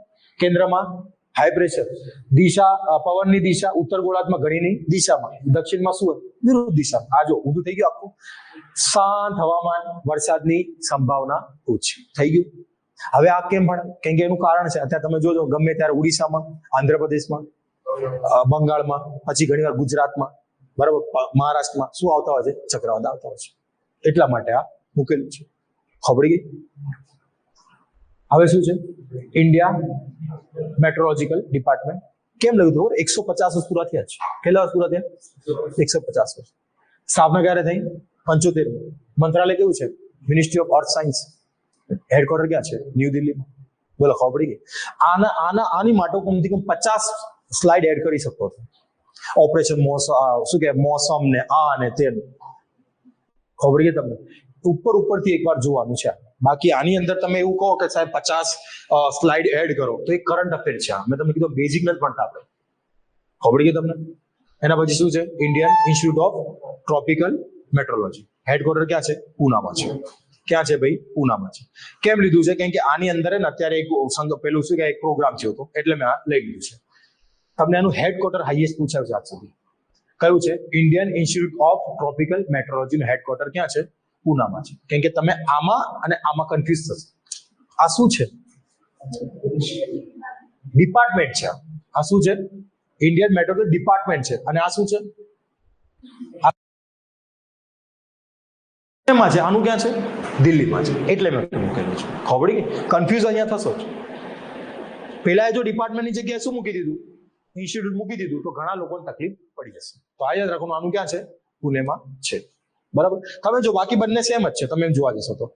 અર્થ એન્ડ સાયન્સ છે. આ બી શું છે? પૃથ્વી વિજ્ઞાન મંત્રાલય છે. ખબર પડી ગઈ તમને? મેં કેમ મૂક્યું? આ ક્યાં છે? પૂનામાં. આ ક્યાં છે? નવી દિલ્હી. બોલો, ક્લિયર? ખબર પડી ગઈ? હવે શું છે? What is twilight zone? Twilight zone શું હોય છે? સમુદ્રનો 200 થી 1000 મીટરનો જે વિસ્તાર હોય છે, એને શું કહેવાય? ટ્વિલાઇટ ઝોન છે. ઓછું તાપમાન હોય છે, 4 થી 10 સેલ્સિયસ સુધીનું હોય છે, અને ફોટોસિન્થેસિસ ન થવાને લીધે ઓક્સિજન સ્તર અહીંયા ઓછું હોય છે. ખબર પડી ગઈ તમને? એને શું કહેવાય? આજે એ જે ભાગ હોય એને શું કહેવાય? ટ્વિલાઇટ ઝોન. આ કરંટમાં આવ્યો હતો. ઘણી માછલીઓ મરેલી પકડાઈ હતી કે મરેલી મળી હતી, તો એના કારણે આ ટ્વિલાઇટ ઝોન શું છે એના વિશે આવી ગયું છે. હવે શું છે? Terminology of tropical cyclone. એટલે કયા કયા સાયક્લોન ને કયા કયા નામથી ઓળખવામાં આવે છે અલગ અલગ જગ્યાએ. જેમ કે ટાઇફૂન. ડાયરેક્ટ સવાલ આવશે ને? ડાયરેક્ટ જ સવાલ, કોઈ ઊંધી સીધી વાત નહીં. ટાઇફૂન ચીનની આસપાસ, હરિકેન વેસ્ટ ઇન્ડિઝ વિસ્તારમાં, ટોર્નેડો દક્ષિણ USA plus Guinea of West Africa, અને વિલીવિલીસ નોર્થ વેસ્ટ ઓસ્ટ્રેલિયા. મેં અહીંયા એટલે આપી દીધું છે કે તમને મેપ જોઈને બી થોડો ઘણો આઈડિયા આવી શકે છે કે ત્યાં એને શું કહેતા હતા, ત્યાંનું શું કહેતા. ભારતમાં શું કહેવાય? ચક્રવાત, સાયક્લોન. હવે અડધાને સવાલ હતા, ભારતનું તો આપ્યું નહીં. અલા ભાઈ, આગળ તો પ્રતિ ચક્રવાત ના ભણ્યા આપણે. બોલો, ખબર પડી ગઈ તમને? હવે શું છે? તમિલનાડુ સરકાર દ્વારા હીટ વેવને રાજ્ય મહામારી તરીકે જાહેર કરે છે. બરાબર. તેના કારણે કોઈ વ્યક્તિનું મૃત્યુ પામશે તો કેટલા રૂપિયા મળશે? 4 લાખ. જો તમે આ ના કરો કે એને મહામારી જાહેર ના કરો, કોઈ મરી જાય, તો એને વધારે કંઈ મળતું નથી. એટલે કઈ સરકારે કર્યું? તમિલનાડુ સરકાર. ડાયરેક્ટ જ પૂછાશે. શું કીધું? ડાયરેક્ટ જ પૂછાશે કે કયા સરકારે કર્યું? તો કે તમિલનાડુ સરકારે કર્યું છે. બરાબર. હવે શું લખ્યું છે? કેરળ મેન એનિમલ કોન્ફ્લિક્ટને સ્ટેટ સ્પેસિફિક ડિઝાસ્ટર જાહેર કર્યું છે. તમને ખબર છે? બહુ વધારે પડતું નુકસાન થાય છે. પ્રાણીઓને બી થાય છે અને મનુષ્યને બી થાય છે. પણ કેરલે હવે એને શું કરી દીધું? સ્ટેટ સ્પેસિફિક ડિઝાસ્ટરમાં ગાઈડ. જો આ ડિઝાસ્ટરમાં ના હોય અને નુકસાન જાય ને, તો સરકાર તમને સ્ટેટ ડિઝાસ્ટર જે ફંડ હોય છે એની જોડેથી એમાંથી કોઈ પૈસો ના આપી શકે. જો આ શું ના હોય ભાઈ સાહેબ, આ જાહેર ના કર્યું હોય તો. હવે જાહેર કરી દીધું એનો મતલબ કે સ્ટેટ ડિઝાસ્ટર જે મેનેજમેન્ટ ફંડ છે સરકાર જોડેથી, જો આમાં કંઈ બી થાય તો સરકાર એમને શું આપશે? પૈસા આપી શકે. બોલો, ખબર પડી ગઈ તમને? ખબર પડી ગઈ તમને? એટલે તમારે યાદ રાખવાનું કે તમિલનાડુ સરકારે હીટ વેવને રાજ્ય મહામારી તરીકે જાહેરાત કરી દીધી છે, અને મેન એનિમલ કોન્ફ્લિક્ટ કયા સ્ટેટે જાહેર કર્યું? કેરળ સરકારે જાહેર કરી દીધું છે. એના પછી શું છે? દાના અથવા કોલ્ડ ડ્રોપ. બરાબર. સ્પેનમાં તેના કારણે પૂર આવ્યો છે. શું છે આ? તો ઠંડી હવાનો જથ્થો ભૂમધ્ય સાગરની ગરમ હવા સાથે સંપર્કમાં આવે ત્યારે ત્યાં શું થાય છે? વરસાદ થાય છે. એને શું કહેવાય છે? લોકો શું કહે છે? દાના.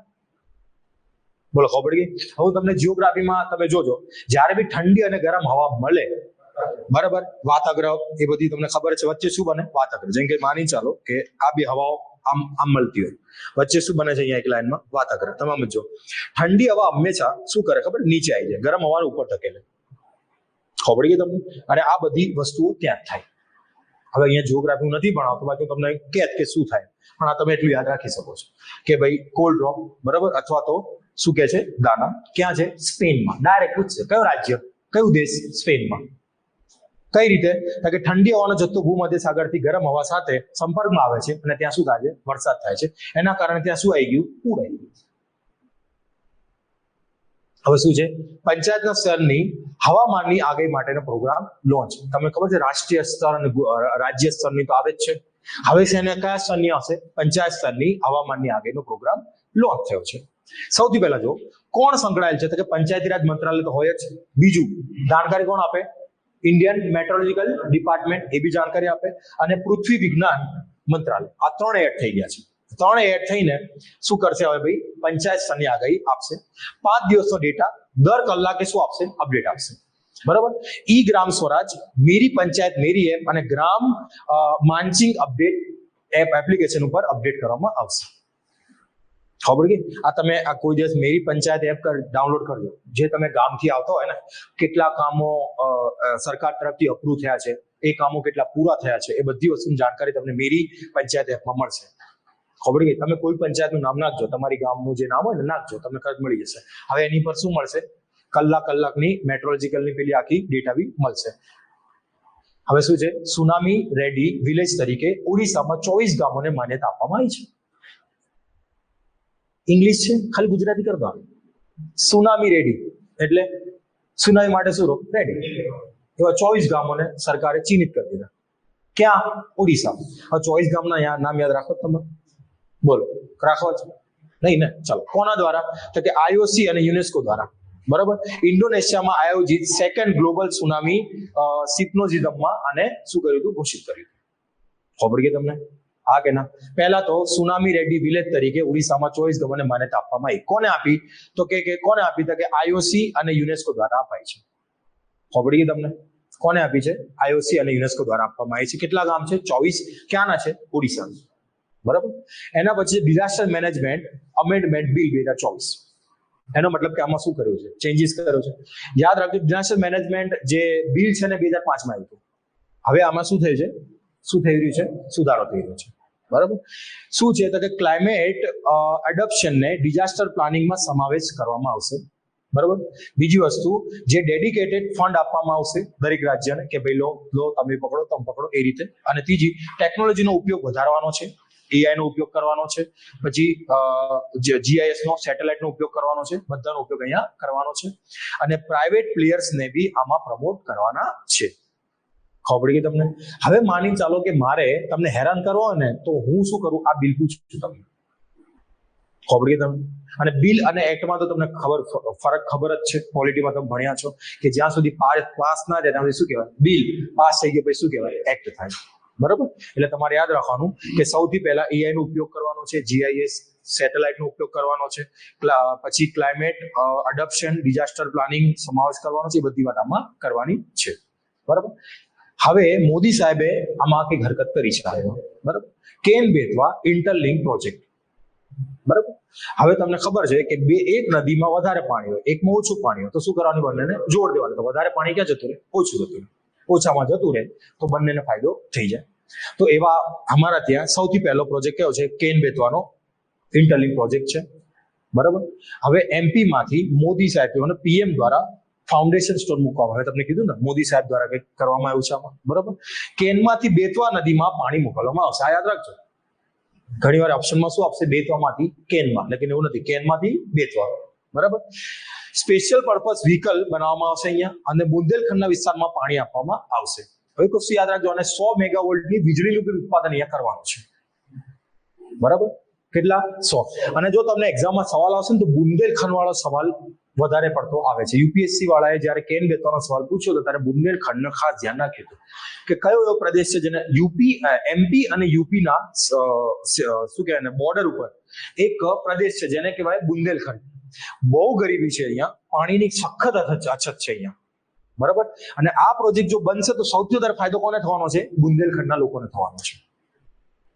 એક તમે બુંદેલખંડી લેંગ્વેજ બી સાંભળી હશે.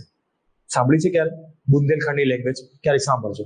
તમે સાંભળી છે, યાદ રાખજો, તમે સાંભળી છે પણ તમને યાદ નથી કે લેંગ્વેજ બુંદેલખંડી જ કહેવાય છે. ભોજપુરી કે ને એને થોડું અપડેટ વર્ઝન છે. સાંભળી જ છે તમે લોકો, ટેન્શન માંથી, બરાબર. ચલો, શું છે આ? સાન્તા એના વિન્ડ્સ. વિન્ડ્સ એટલે પવનની વાત કરે છે. એટલે પહેલા તો આપણને ખબર છે કે સાન્તા એના શું છે. તો જો આ ક્યાં લાગી હતી? યાદ કરો ને, કેલિફોર્નિયામાં. આવી જાઓ અહીંયા. કેલિફોર્નિયામાં લાગેલી આગના સમયે આ પવનોને આગને વધારેમાં ભાગ ભજવ્યો હતો. ખબર પડી ગઈ ક્યાં છે પહેલા તો. બીજું હતું ગરમ અને સૂકા પવનો છે. અને કેવા પવનો છે? સ્થાનિક પવનો છે. બોલો, ખબર પડી ગઈ તમને? બોલો હા કે? એટલે તમે જુઓ કે એક વસ્તુ તમે નોટ કરી, બુધ ઉપર વધારે સવાલો, એક તો આ, અને બીજી પવનો ઉપર વધારે સવાલો આવી રહ્યા છે. પવનોના કારણે ઘણીવાર સુનામી આવી જાય છે, પવનોના કારણે આગ બી પેલી થઈ જાય છે. અને કેલિફોર્નિયા ઉપર વધારે પડતા ફોકસ થઈ રહ્યા છે, કેમ કે કેલિફોર્નિયા બહુ મોટું નુકસાન થઈ ગયું છે, બરાબર. એટલે તમને સાન્તા એના વિન્ડ્સ ક્યાં છે? કેલિફોર્નિયામાં ગરમ અને સૂકા પવનો છે, જેને કેલિફોર્નિયાની જે આગ લાગી હતી એને વધારી દીધી હતી, બરાબર. એના પછી શું છે? આ કવાચમ શું છે? કેરળ સરકાર દ્વારા વિશ્વની ઝડપી વેધર અલર્ટ સિસ્ટમ લોન્ચ કરવામાં આવી છે. હવે તમે જો કેરળ જ કેમ, વાયનાડ ક્યાં છે? કેરળમાં છે. ભાઈ, જેને નીચે આગ લાગે ને એને ગરમ લાગે, આ કહેવત છે, બરાબર. કેરળને ખબર છે કે આપણે લૂંટાવાનું છે, એના કરતા બેટર છે કે કરો તો. એટલે જો લો શું લાયા? કવાચમ લાયા. કેરળ સરકાર દ્વારા વિશ્વની ઝડપી વેધર અલર્ટ સિસ્ટમ લોન્ચ કરવામાં આવી છે. Kerala state disaster management authority દ્વારા આ બનાવવામાં આવી છે. બોલો, ખબર પડી તમને? હવે માની ચાલો નેશનલ નું હોત તો હું તમને બધું કહેત પાછું, પણ આ કઈ ન્યૂઝ છે? રાજ્યની ન્યૂઝ છે. એટલે આપણે ખાલી એટલું યાદ હોઈએ કે કવાચમ શું છે? તો કે વેધર અલર્ટ સિસ્ટમ લોન્ચ કરી કોને? કેરળ સરકાર. ખબર પડી ગઈ? કોઈ ડાઉટ છે આમાં? હવે લાસ્ટ ન્યૂઝ છે ક્લાઇમેટ રિસ્ક ઇન્ડેક્સ 2025. તમે આટલું યાદ રાખશો ને તોય તમને કામ ચાલશે. જો હું ગેરંટી નથી આપતો કામ ચાલશે, પણ હું એટલું કહી શકું છું તમારું કામ 90% ચાલી જશે, બરાબર. હવે તમે જો ક્લાઇમેટ રિસ્ક ઇન્ડેક્સમાં ભારતનો રેન્ક કયો છે?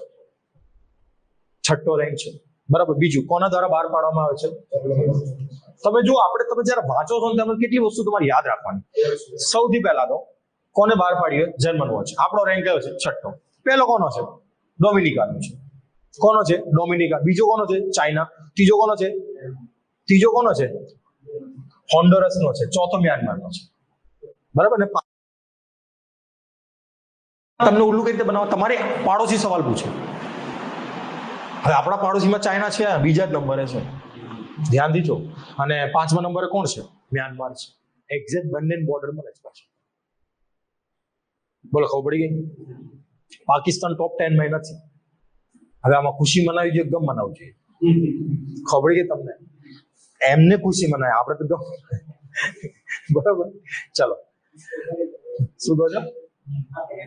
હા, આપણને રિસ્ક વધારે છે એટલે તો કહું આપણે ખુશી મનાય છે, ગમ મનાવવું જોઈએ, એટલે જ મેં તમને કીધું, બરાબર. ચલો, પોઈન્ટ નેમો. સમુદ્રમાં સૌથી દૂર આવેલું શું છે? સ્થાન છે. ડાયરેક્ટ સવાલ, ડાયરેક્ટ જવાબ. માઉન્ટેન ડ્યુ, બરાબર. હા, પોઈન્ટ નેમો. સમુદ્રમાં સૌથી દૂર આવેલું સ્થાન છે. દક્ષિણ પ્રશાંત મહાસાગરમાં સ્થિત છે. શું? પોઈન્ટ નેમો, બરાબર. જમીનથી દૂર હોવાથી નાસા, રોસ્કોમોસ જેવી એજન્સી અહીં ઉપયોગ ન રહેલા ઉપગ્રહ અને અંતરિક્ષ સ્ટેશનોને ક્રેશ કરાવે છે. થઈ ગયું કામ? કોણ, શું, બધું આવી ગયું આની અંદર. ડાયરેક્ટ પોઈન્ટ નેમો શું છે? સમુદ્રમાં સૌથી દૂરનું સ્થાન છે. શું કરવાનું? જે ઉપરનો કચરો છે અંતરિક્ષનો બધું નીચે લાઈન પછાડવાનો છે. આટલે આનો મતલબ એ થાય. કયા સમુદ્રમાં? દક્ષિણ પ્રશાંત મહાસાગર. બોલો, ખબર પડી ગઈ? કોઈ ડાઉટ છે તો પૂછો. આ તો તમારું જિયોગ્રાફીનું કરંટ અફેર. બોલો, ખબર પડી ગઈ?